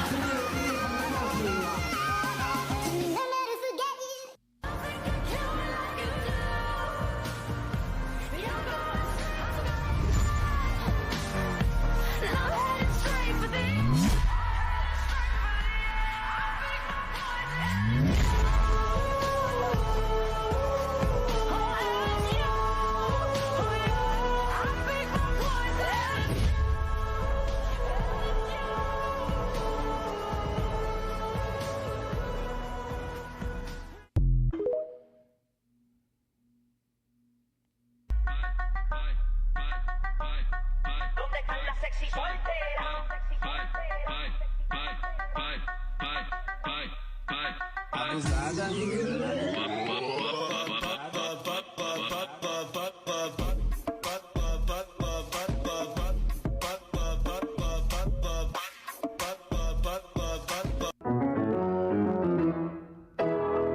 เป็นทำลายเดียวกันได้เป็นทำลายเดียวกันได้แดงมันเศร้าเนาะแต่ที่มันไม่ได้เศร้าขอโทษอีกรอบแล้วคือถ้าเทียบกับบุญในเมื่อในตอนขอโทษอีกรอบฮะบางคนก็อาจจะมีไม่ว่าขอโทษอันนี้ไม่ใคร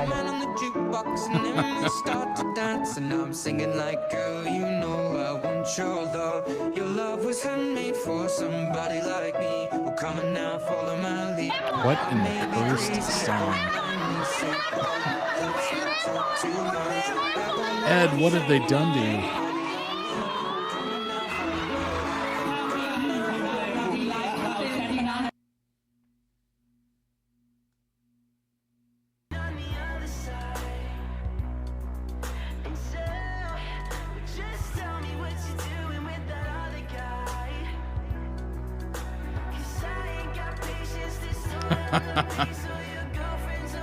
Get out of here.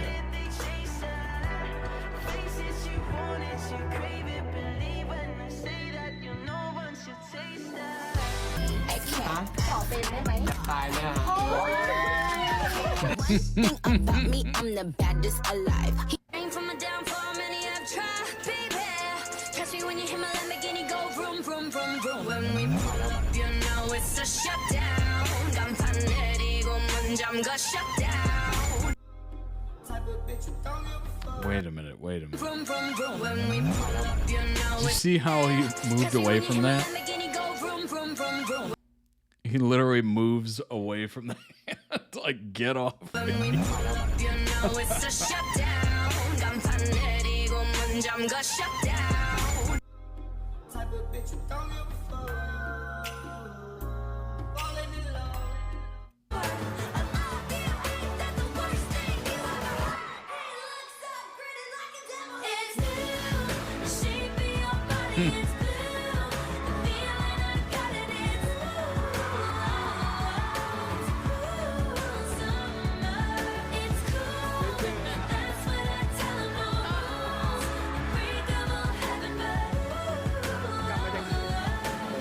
เราก็มีนี่ไงเซอร์ไพรส์คือคนที่ชนะจะได้ของพิเศษคือการกินที่เหลือทั้งหมดจริงๆทีมงานเตรียมเอาไว้ไม่มีไม่มี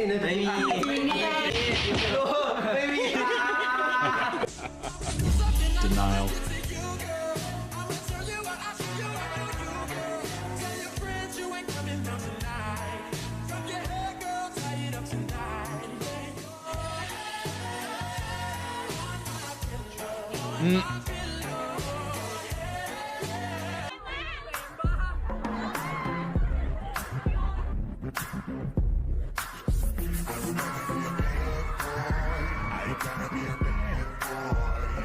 All right, we're out of here. วันเกิดแม่บุญยังจำไม่ได้เลยไม่ต้องถามถึงใครบุญเป็นคนไม่จำวันเกิดใครครับ8 มีนาปีอะไรวะปี25น่าจะ41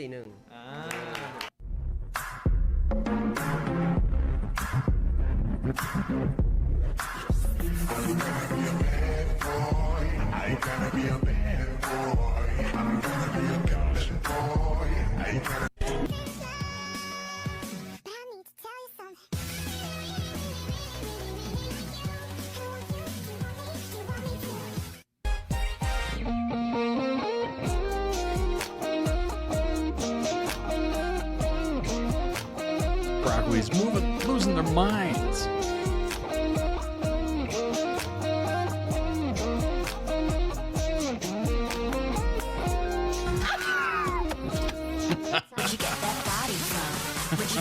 I love that clip. I got it from my daddy. I got it from my daddy. I got it.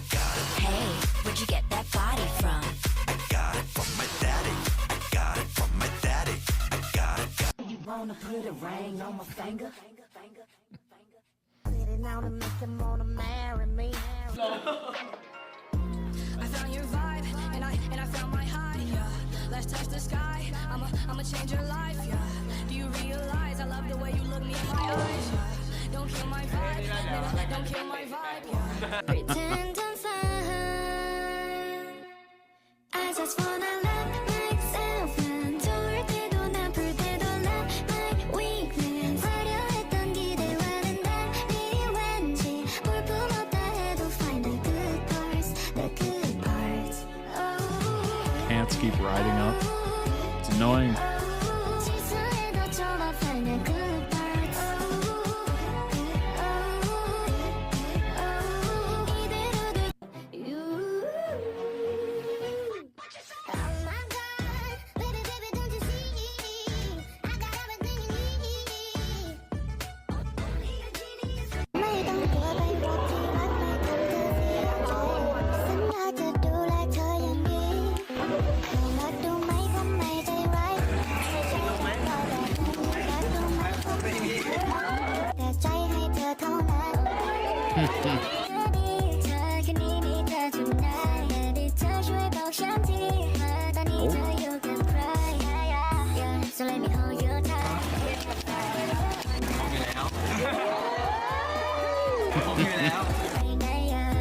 ฉันจะไม่ทำเธอใครแต่ปล่อยเธอไปเจอกับใครที่เป็นที่รัก ไปหัวเราะ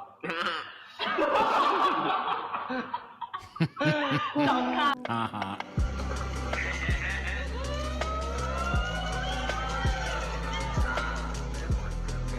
Told you not to buy expensive things. This can be sold.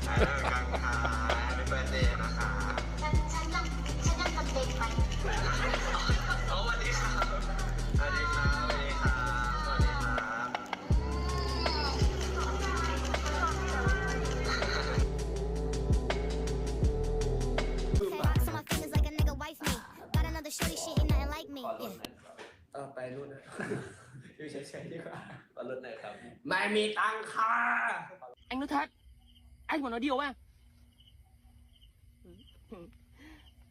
Mít nó rơi vào đầu anh.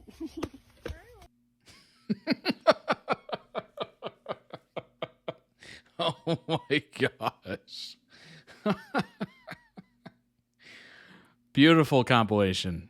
Beautiful. Crack me up. Yeah. Very funny. Extremely funny. I told you not to buy expensive things. Just we can sell it. It's real gold.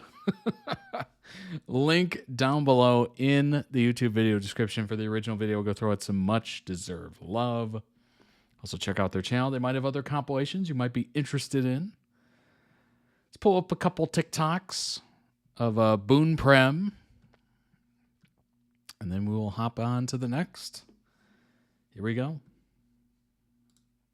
Mistletoe, they used broccoli, which became their fandom name. Prem was in 2019, BounPrem met at the Custard History Cultural of Festival. Prem BounPrem. sold pork, Boone sold milk, and Prem decided they were blood rivals. A few months later, they officially met at the auditions for Until We Meet Again, where they were cast as iconic side couple Win Team. Instead of Mistletoe, they used broccoli, which became their fandom name. Prem was under talent agency Star Lattice, and Boone was under Studio Wabi Sabi, who were producing the series. Despite their one-sided blood rivalry, Prem liked Boone so much that he asked Star Lattice to send Boone's headshot to the director of a horror series he was in and gave up his role to play opposite Boone as the pseudo-BL side couple instead. In March of 2020, Wow. Until We Meet Again finished airing, and in May, the Win Team series Between Us was announced. Unfortunately, pandemic. From 2020 to 2022, BounPrem appeared as side characters in 4 productions. In late 2022, Between Us finally saw aired, Cutie and Prem Pie. announced the end of his contract with Star Lattice, becoming a freelancer. In 2023, while grieving the end of the Win Team era, BounPrem agreed to make Boone's passion project. In 2024, Boone was invited to sign with GMMTV, and Prem gave up his freelance career to join him. In 2025, Revamp aired to major success, That's and their so 2026 series will be Plan B to You, a romantic office comedy. Boone has a dog, Prem has a cat, and their mascot Pouty is gender neutral. Bye!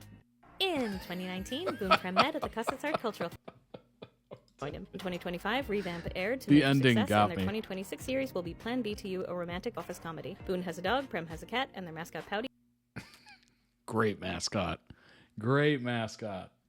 is gender neutral. Bye. With a little broccoli In on the hand. 2019, Boone Prem met at the Cusses Art Culture Nice. Character whipped out broccoli to stand in for mistletoe. That's so funny. That is so comical. Well played. Well played. Caused a seismic shift in the universe. I'll back up a bit. The final episode of Until We Meet Again aired on March 1st, 2020, and there were overseas fan meetings planned to promote the series in, as far as I know, the Philippines, Japan, and Myanmar. Unfortunately, pandemic. The organizers for the Tokyo fan meeting outright canceled, and the Manila organizers agreed to postpone. But the organizers in Myanmar went back and forth with Wabi Sabi until Wabi Sabi agreed to go ahead as planned. They cameoed in Cutie even Pie. though Nice. this would mean the actors and staff in attendance would have to risk their health at a time when we knew very little about this disease. They would also have to leave Myanmar immediately after the fan meeting, and then self-quarantine. Yeah, that was 2 weeks. Yeah. 2 weeks before the U.S. shut down. I think it was March. I think it was March 19th. The U.S. shut down. So this was a couple weeks before that.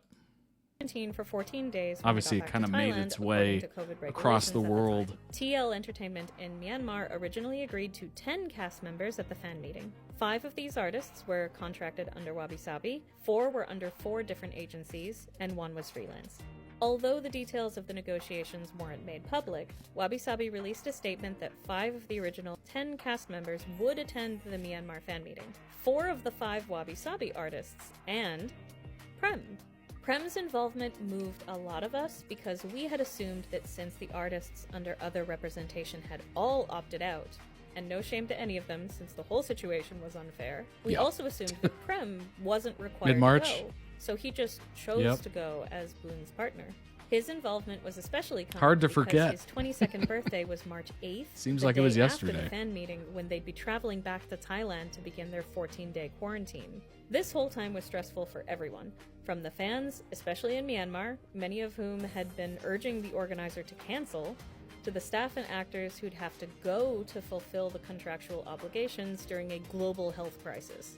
And speaking of people who didn't have to go but did, Lazy Sheep, the writer of Red Thread and Hemp Rope, and the screenwriter for their adaptations Until We Meet Again and Between Us, chose to go with them. She texted Boone the night before they left from Myanmar saying, "Take care of the kids," since at 24, he was the oldest of the 5 artists. Despite all the chaos, the fan meeting seemed to go well.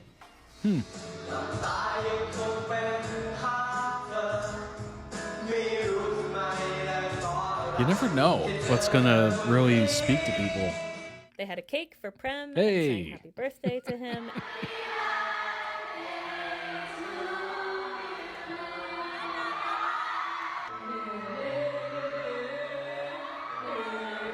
Oh my gosh. Not the wedding march.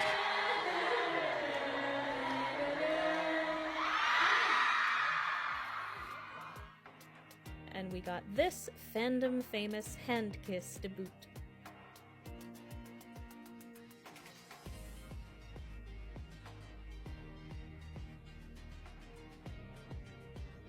They also had a video collage of greetings from the 5 artists who couldn't make it. Okay, you've got context, now for the fun stuff. The night Time of to the get fan truly meeting, unhinged. Boone posted this video in the hotel room. Happy birthday to you.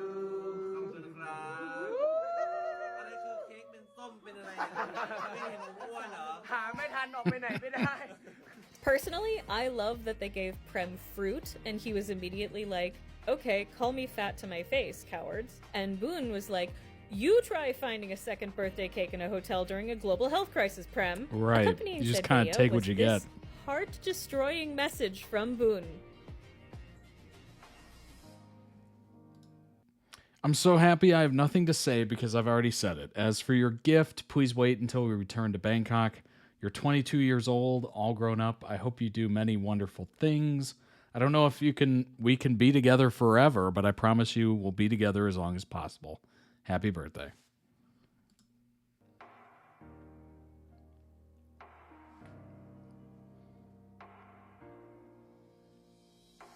He also posted this tweet that same night with a photo he took at the finale event for Until We Meet Again, so we can assume he intentionally held onto it to post on Prem's birthday a week later.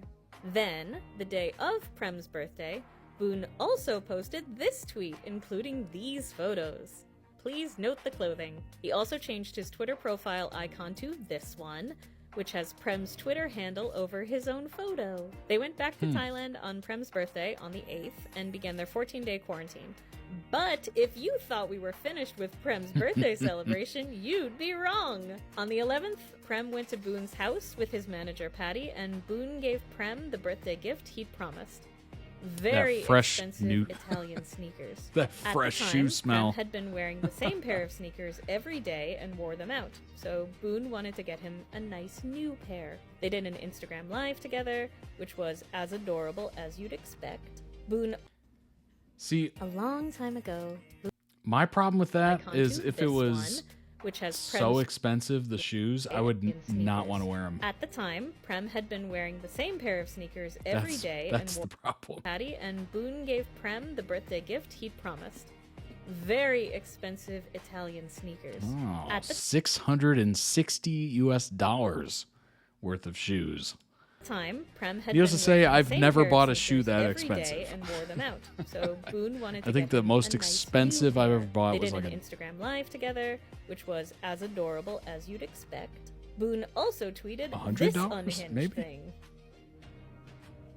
And on the 12th, Boone posted the famous Boone in Love tweet with photos of him and Prem boarding the plane in Myanmar on Prem's birthday. Actually, I don't even think I've See? hit Note the clothing. $100 yet Same on day. shoes. Inspired by the Probably hashtag, never will. Mix, who played Dean's little brother Don in Until We Meet Again, posted this photo of Prem photographing Boone in the hotel in Myanmar. And Boone was essentially like, oi. Jumping ahead a bit, from March to July, Oi. the two of them went out for Boone's birthday on the 10th, and Prem got Boone That's actually a this pretty cool Gucci photo, necklace. honestly. 2020 was definitely the year of Gucci for Boone Prem, because they already had matching Gucci necklaces and matching Gucci shoes. 2 days after Boone's birthday, they also went shopping, so Boone could buy Prem some Balenciaga as a new birthday gift, since the sneakers he'd bought Prem in March Jeez. didn't actually I feel like I fit. overspend if So I spend all anything of more than this is to 50 say, on shoes. Same. If you think Boone Same. Prem are I smitten try to get as today, close to that as I can. Stuff like this is why. A long time ago, Boone I think tweeted my most recent pair I spent 60. I was trying to get 50-ish, but I don't know. I guess it was 60. As long as it's under 100, I'm very happy. But yeah, shoes are, I don't know. I don't really put a lot of weight or value into them. Probably as much as I should, but it is what it is. I just try to find what's cheap, what'll work, you know. I don't get them very often. I wear them a lot, and hopefully they last. I think usually I'm buying a pair pretty much like when I was a kid. One a year, maybe a year and a half if I take care of it and I don't do anything crazy like run through mud or something. But yeah, it usually lasts me quite a bit. BounPrem. Boy, they had a interesting time to, start to become a big thing and in the world of acting and whatnot right around the pandemic. Not exactly the greatest of timings, but it seemed to have worked out quite well. Especially coming from various, smaller production companies and contractors to, eventually being part of a huge, huge one together. That's pretty impressive. Obviously, they liked being around each other at the beginning, fighting over, trying to get them in the project that they're in and stuff. So it's beautiful. Very beautiful. All right. Let's go ahead and check out the final video of the day to kick off your week. This is Dan's Grandma Explains the Internet. This is off the Daniel Howell YouTube channel. Over 6 million subscribers. This was posted 3 years ago. Oh boy. Just from the thumbnail, Ligma, Grinder, Pog, Yeet. Oh boy. It's such an iconic video. Until We Meet Again is my favorite BL ever, so I have a special place in my heart for them. Oh, that's nice. That's nice. Yeah, that'll definitely stick with you for sure. Yeah, if that's your favorite, that will. Totally. All right, here we go. This is about 19 minutes long. Coming up on Dystopia Daily. Grinder doesn't sound very nice. You said you were gay, and I said that's fine. I said that's fine. Works every muscle in your body.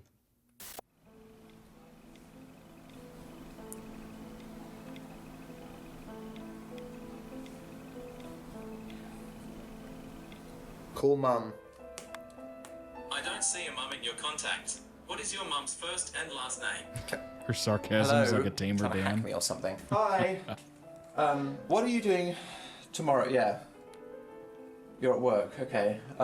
Grandma's free. Well, I don't know. That's a bit. It's a bit sad, isn't it? Yeah. Okay. Call grandma. Just to confirm, you'd like to call Grandma Kissy Kissy Shut Mama? the fuck up. Calling Grandma Kissy Kissy. Hi, and welcome back to Dystopia Daily with Daniel Howell, where it is now time to bring on a special guest. How would people not understand that this is clearly a character? Like, come on now. Why, God, why is this happening? Am I being punished? Is it because I've sinned? Do you need me to pretend to be straight again? What the hell do I need to do here? Okay, it's fine. Please welcome my grandma. I love how yellow the plastic is of the computer and the phone and the keyboard.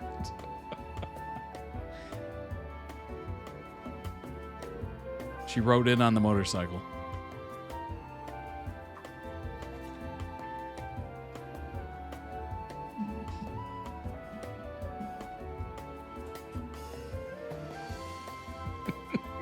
Doesn't even look at her.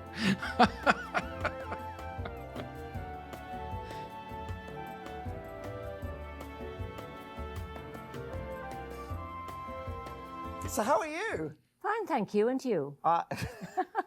That's a good question. Yeah, my grandma, everybody. So, welcome to the show. How do we measure our lives when time is subjective? What does that mean? Okay. Would you like some water? I've got a beverage. Yeah, that would I be made some interesting. avocado water, because I guess that's like the thing that millennials do. Yes, please. Yeah, I'll serve you. Oh my gosh, an avocado in the water.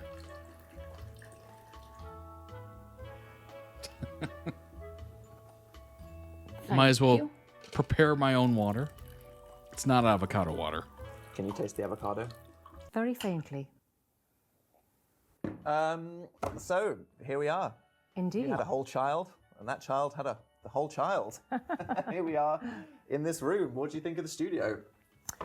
I've never been in a studio before, so I've got nothing to compare it with. That is the best case scenario right now. Well, thank you You refuse to for serve Phil. turning up. Apparently, you're the only person I can count on in my life. Phil doesn't count as a person, so I appreciate it. Good. Is there anything that you'd like to promote while we're here? No, not really. I can't think of anything I want to promote. I mean, this was an opportunity for you. You know, Was if you had it? like a podcast or a book or something, you could have plugged it. There's nothing. Well, my life is just normal, you know. I go to sleep, I get up in the morning, I look after the dog, I go for walks, I do Pilates. Pilates is very good for you. And you would promote the concept of Pilates? Definitely. Okay. What about it is nice? It's very good because it works every muscle in your body. Okay. Yeah. And you benefit from that? Yes, except it was a bit disturbing because I had this lovely Canadian teacher, and then I suppose I had about 3 sessions with a group of people. There were only 4 of us, so it was lovely. And then she disappeared, and I phoned up and found out.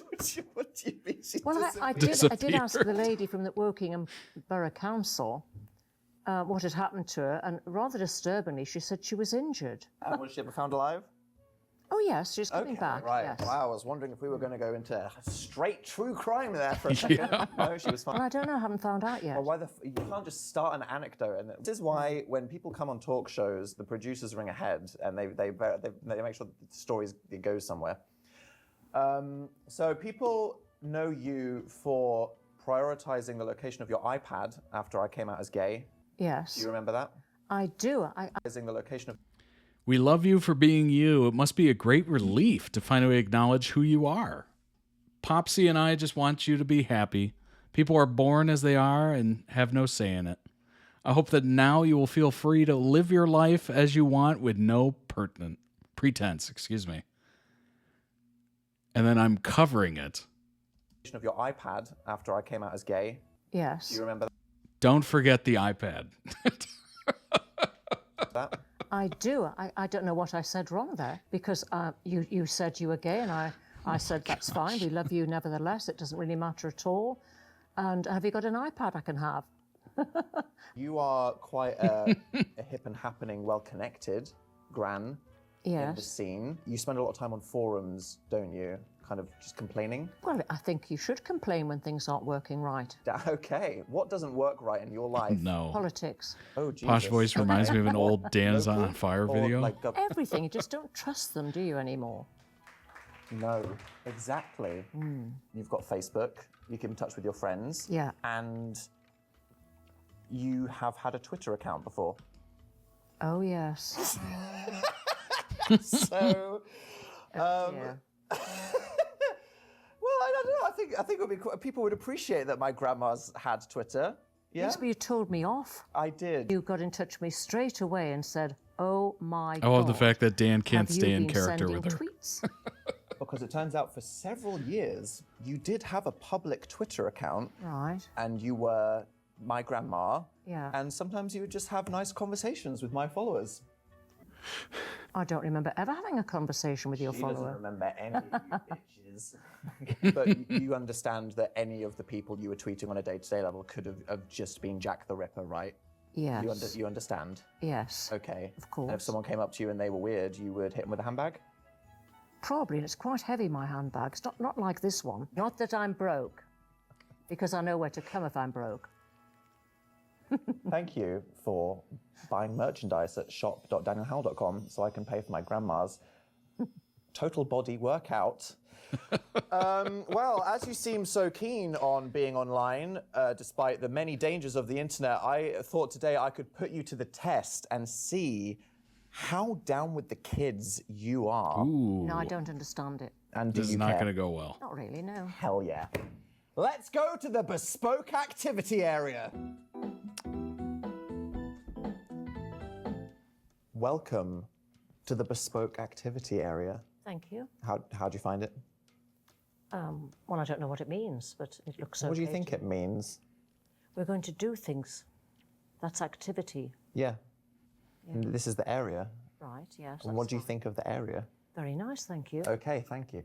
I would now like to test your knowledge of online lingo, humor, and culture to see if you can be a certified grandma with 5 Gs. Oh. Like 5G the grandma. phone, the internet, Yes, 5G. I understand Okay, right. Okay, 5G, well, they probably didn't. Warm-up question, just to test where we're at here, baseline. Purely going by name alone, would you rather have an account on Tinder, Grindr, or Pinterest? Which one would you rather? Pinterest. That is. Grindr doesn't sound very nice, does it? What do you think people do on Grindr? Oh, I wouldn't like to say. I don't think you'd like to know. Okay. Here I have a box that represents me on the internet. I want you to read them out that was such a and then funny try moment. to explain what you think I'm talking about. Right. I would like you to find tweet number 1. You're looking too hard. Oh, yes. It's tweet number 1.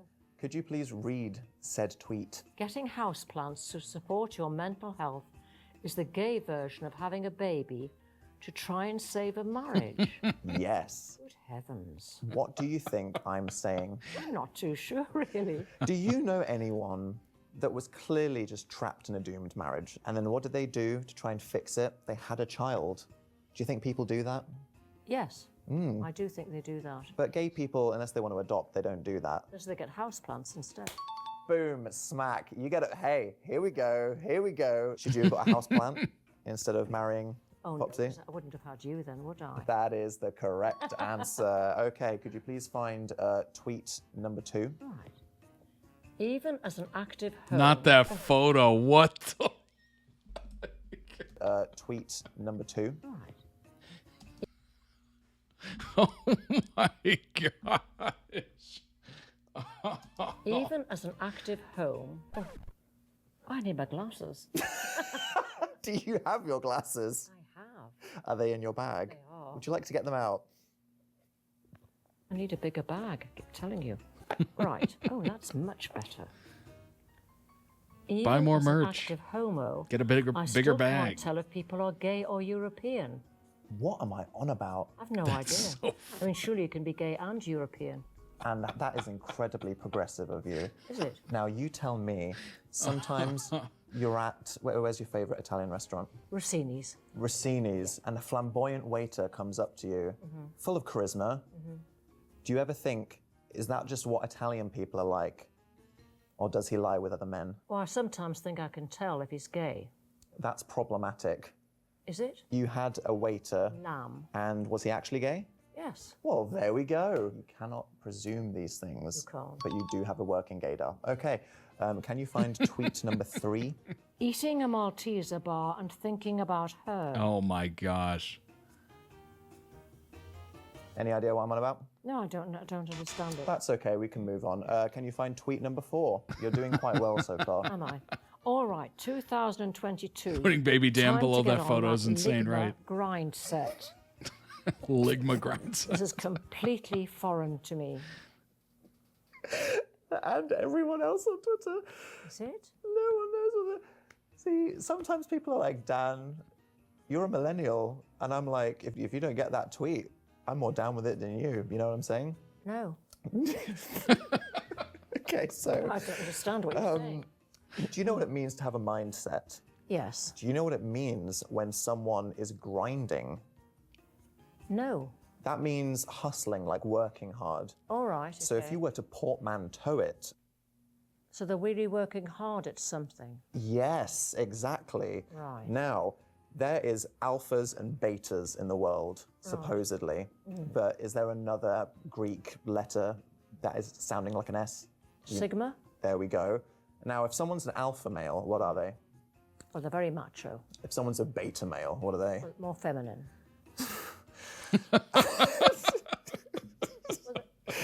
Yeah. What do you think a sigma male is? It's neither one or the It's the laugh with the, yeah. other. Carving their own path in life. Right. Playing by their own rules. Okay. So, if someone was to have a grind set of being a sigma, they are being productive towards the mindset of... Their own thing. Exactly.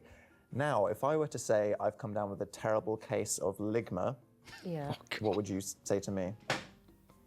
I'll call the doctor. And that is really the only correct answer to that question. Well Oh my done. gosh. Right, that was the Twitter portion completed. Now, can you find picture number 1? Yes. Oh, lovely. What do you see in picture number 1? I see a lovely little grandson who is so sweet and adorable. Do you think we could have known from that picture that I was meant to be an entertainer or gay? No. That is the correct answer. Can you find Instagram photo number 2? Yes. And what do we have here? Oh, you have an iPad. You broke it. How did I break it? I don't know, one day you just said the iPad's dead because you reach out to me once yes, every 3 months yes, I think because it someone's forgotten their Apple ID. think it You just weren't just died, like yes. smoking in the garden playing Sudoku and spilled the tea on it. No, I'm onto you. I did not. Okay. I swear to you, I did not. Jesus wouldn't lie. I know. What is Instagram photo 3? That looks as if typically French, you actually look French there. Mm-hmm. And you're carrying 2 baguettes. Yes. It was when we went to the Dordogne. And how was that holiday? Absolutely fantastic. It was wonderful, except when we went canoeing. And what happened during What's our going scenic on? canoe Welcome trip? in. Your poor grandfather was complaining of it. This is the final His video. bottom was hurting, and he stood up Mm-hmm. and rocked the boat and promptly fell in. And then what happened? Then you Fell swam in? over Oh, gosh. to lift him out, and then he promptly fell in again when you were trying to get him onto dry land. Now, my therapist says that from Oh a my young gosh. age, I started managing the family you? because maybe mum was a bit chaotic. Oh, And she's so definitely chaotic. I had to step in with the order. she's definitely So chaotic. sometimes when I regress into the childhood home environment, like a Christmas, and things aren't going well, I just want to run away very fast. Oh. So when we're on holiday trying to relax, and then my granddad falls in a river, and then someone that doesn't like standing up or doing exercises, has to swim down before he just gets like deported to Germany or something, and you're spinning around in circles screaming. We went home, we had a pizza, We did. and then what did I do the next day? You went home. Okay. Is that why you went home? No, I had business to attend to, didn't I I? was going to say. Can you find Instagram photo number 4? What do you post on Instagram when you gosh. don't do anything or go anywhere? And is that not the philosophical question to end them all? Did you see the first comment there? I'm in front of it, but it says, "How do I audition to be your rug?"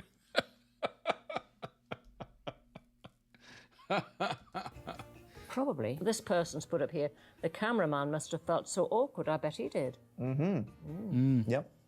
And do you agree? Yes. Okay. I'm going to now go into some lingo. How often do you keep up to date with the slang? I don't.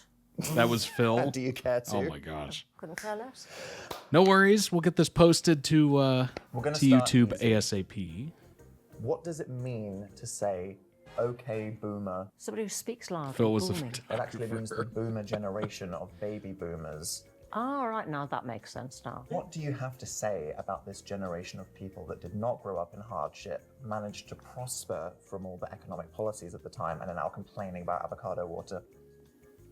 Well, I just think it's a great pity that they want to moan all the time because they actually have a very good life.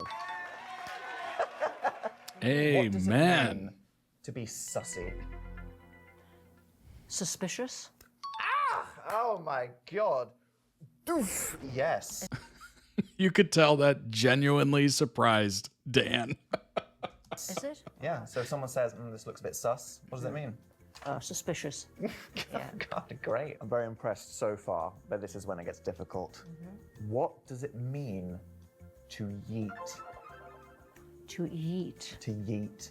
Could you put that in a sentence? I'm ready to eat now.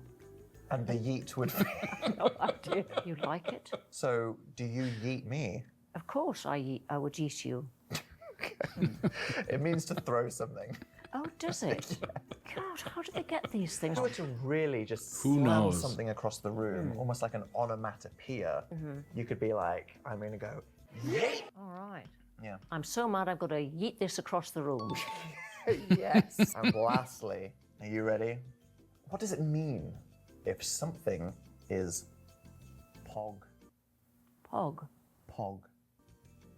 It's not very nice. Oh, that's a terrible guess. Is it? Do you remember pogs? No. No, it means good. Oh, does it? Yes. I've never heard of that. So if something was poggers, you're excited by it. Yes, So okay. could you put that in a sentence? When we come to see your show in London at the Palladium, I'm going to be completely poggers. It just sounds crazy. Yes. Well, I can say without a single bit of doubt whatsoever that you are officially a Gran with 5 Gs. All right. There you go. I'm not going to pin it on my dress because it'll ruin it. Okay, you can just keep it. I will. Or... Yeek it. Yeek it. Yes! Thank you very much for coming. As a prize for winning, you get to keep one item on the set as memorabilia. One of the men?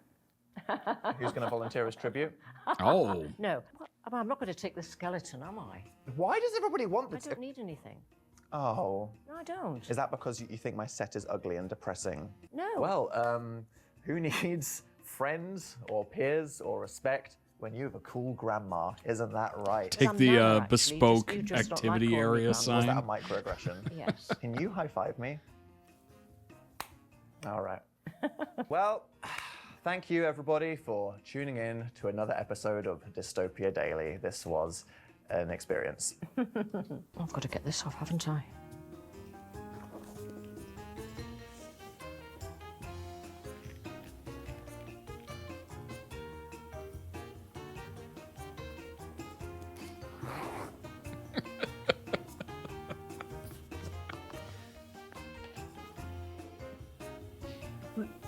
Where do I put this?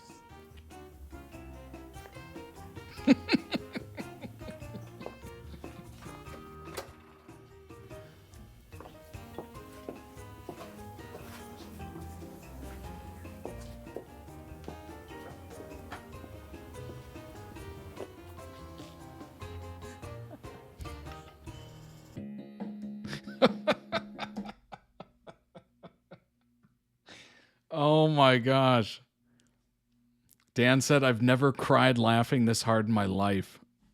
Can my innocent Gran decipher what the heck the kids are on about these days? Oh my gosh. Link down below in the YouTube video description for the original video. Go throw it some much deserved love, obviously. Also check out Dan's channel if you haven't already. You probably have. So this is for the people who have never seen Dan Howell ever before, which, all one of you maybe. But yeah, go ahead and check out the channel. That was amazing. That was a good one. That was a real good one. The fact that she was, number one, up for it. Being up for that is commendable. Commendable. Being as quick and witty and just down to be a part of that is amazing. And the fact she was so freaking funny too. So funny. Just naturally. You can kind of tell where Dan kind of gets a little bit of that, certainly. Amazing. It'd be nice if he uploaded so we could actually check something new out. We miss you. Yeah, that's true. That's true. Oh my gosh. So good. So good.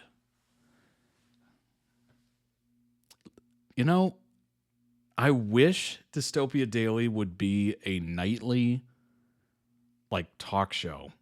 It would be so perfect. Perfect. Because the current times are pretty dystopian. So it would fit in so well. But maybe the joy and the funness of it is the fact that it's not live. It's, obviously edited in a way that makes it even funnier. But man, I wish he did it more. I wish it lasted longer. I wish it was still going on. It'd be so funny. Could you imagine random YouTube celebrities or celebrities at all just going in there having no idea what to expect and just kind of getting it almost is like a Between Two Ferns, Zach Galifianakis, almost like a Caleb Presley, Sunday, what do they call that? The Sunday special or something. Very similar vibes to where you don't know how to act. It's so awkward and it's interesting. He did 20 videos in 3 days. They were posted while he was on his solo tour. Nice. He filmed them. Okay. Genuinely can't believe some people dislike Dystopia Daily because they couldn't pick up on him playing a character. He's genuinely hilarious. Yes. Some people don't like it? That's crazy. That's crazy. I get it. Dan by himself, obviously with Phil as well. Just being themselves is very funny and interesting and relatable. People thought he was being mean. Oh, gosh. Oh, that is so disappointing. So disappointing. Oh, geez. I think those people were probably too into the personal lives. They were probably too into the personal life to the point where they didn't want that. They didn't want a character thing or anything out of reality. They were, for understandably, really into Dan and Phil's personal life. And just how they interact and who they are and whatnot. But there's something to be said about that character that he was playing. It is good. It is so good. It's like a talk show. It's like a daily talk show that it's just not going well, but that person, that character he's playing is so oblivious to how awkward and weird and quote unquote mean it is. That makes it so funny. So funny. I loved it. Dan himself says he fears it was too niche since it apparently didn't perform well, which is sad because it's so brilliant and funny. It is very funny. Very funny. Definitely brilliant.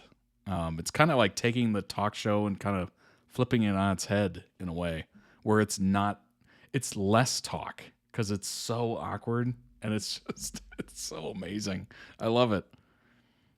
It's unfortunately, that's kind of, it's an unfortunate reality in certainly YouTube, I suppose, but maybe even other aspects. I mean, bands go through this too. Like if you're used to a band and the type of music they play, and then the next album is something completely different or just a little different and you notice it, that turns a lot of people off. It really does. Or if it's, a channel that does, I don't know, skits or something like that. And then all of a sudden they're doing, podcast. You would be like, what happened to the skits? What's going on? That's why I subscribe. Where's the skits? Kind of what happened to like, what's the name? H3 Productions on YouTube, where they were doing those skits, Vape Nation. It was very funny. And then they just started doing a podcast, and then all that stuff just kind of went away. And people were understandably like, hey, what happened? I was here for that. Why isn't that a thing? So it was probably a little too out of the realm of the usual audience that it didn't perform as well. But I would argue, I don't know, whether it's a separate channel or maybe just keep doing what you're doing, but also have this other stuff on the side.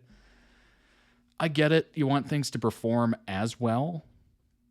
But, I mean, if you really enjoy it and you love it, you'll capture a new audience that's really into it, You're right. Unfortunately, it goes back to Dan and Phil not being able to do anything outside of being Dan and Phil. Yeah. Totally get why Dan wanted to do his own thing so badly, and I'm glad he got the chance, right? One of the producers of it is Sophie. She's been in videos with them and PJ. Nice. I do love how supportive Phil was during this era. He was the #1 Dystopia Daily and We're All Doomed enthusiast. That's cool. That's nice. You always got to love any sort of support group that you have. Obviously, Phil is a pretty excellent support group for Dan. But, it's unfortunate. It might have been too niche for his audience. At that point, would you argue that their audiences kind of blended in a way, to the point where it was hard for some to see a video of just Dan at that point? Like, I'm assuming if you're originally a Dan Howell fan from way back, you're used to seeing him alone in videos, and do his own thing or whatever. I assume for a lot of the newer viewers, it was weird. It was weird. So maybe that's why it didn't catch on as much with the, I don't know, newer viewers or something like that. I don't know. I watched that and I'm like, this is such a great, brilliant use of his skills. It really is. He's really good at being deadpan. Even though he does break up and lose his character from time to time, he tries really hard, clearly, to stay in character. But it was just such a beautiful, because he's kind of, I don't know how to describe Dan. I don't know how to describe him. He's funny and introspective and macabre, kind of. Or maybe it portrays being macabre. It was almost like a perfect rendition of a talk show for him. Like, it was just so perfect. Like, I couldn't write a better idea for Dan. Dan and Phil hadn't posted together in a few years when he did the show. Interesting. Okay. This was during the hiatus era. Oh, okay. So that definitely added to it. Yeah. I assume people saw this and were just like, wait, whoa. You can't just leave and then come back and do something completely new and, we're not used to this. What is this? People were probably thinking like, if this is the new direction or something, I don't know if I'm into it. That's just unfortunate. That's unfortunate. In his words, I scared the hose with that one. Yeah, I get it. You don't want to make your audience too mad by trying out new stuff, but I mean, when you've been doing it for this long, it makes sense. Try it out, right? Whether it's a different channel or something. But it's unfortunate.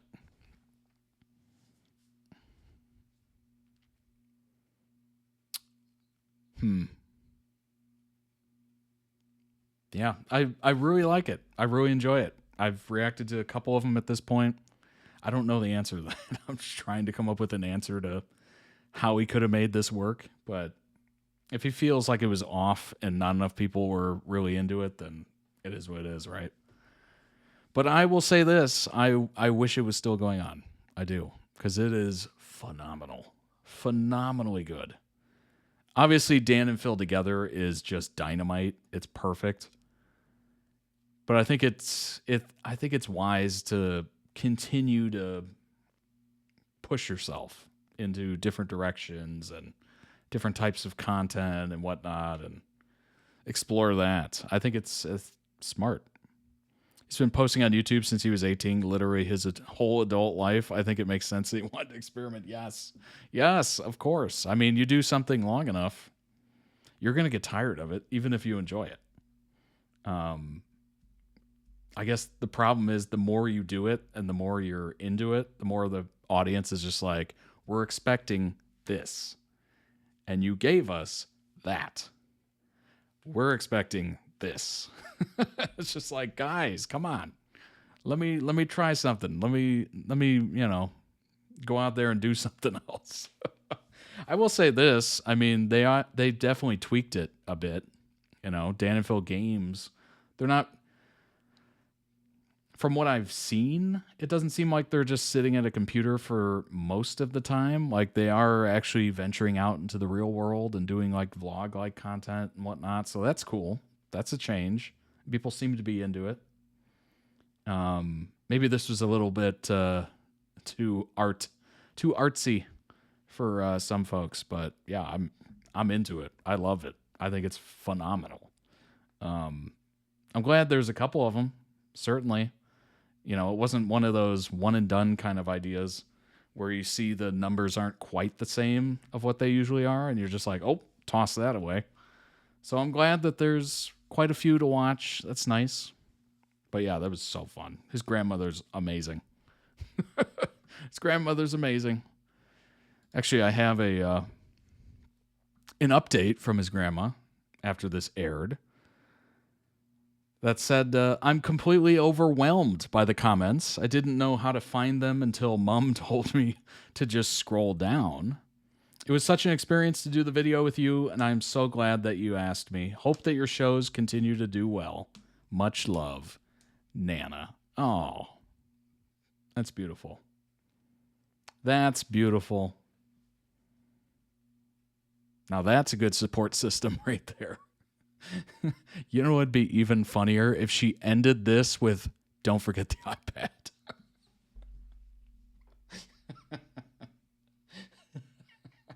That would have been absolutely comedy gold. But that was a very heartfelt message, not to overshadow it. When they came back in 2023, Dan and Phil Games was less of a strict gaming channel and more just everything Dan and Phil related, which is why they eventually rebranded. Interesting. Yeah. So they were willing to kind of change and make things a little different. So that's good. Yeah, I guess it was just too niche, which I don't know. It's unfortunate.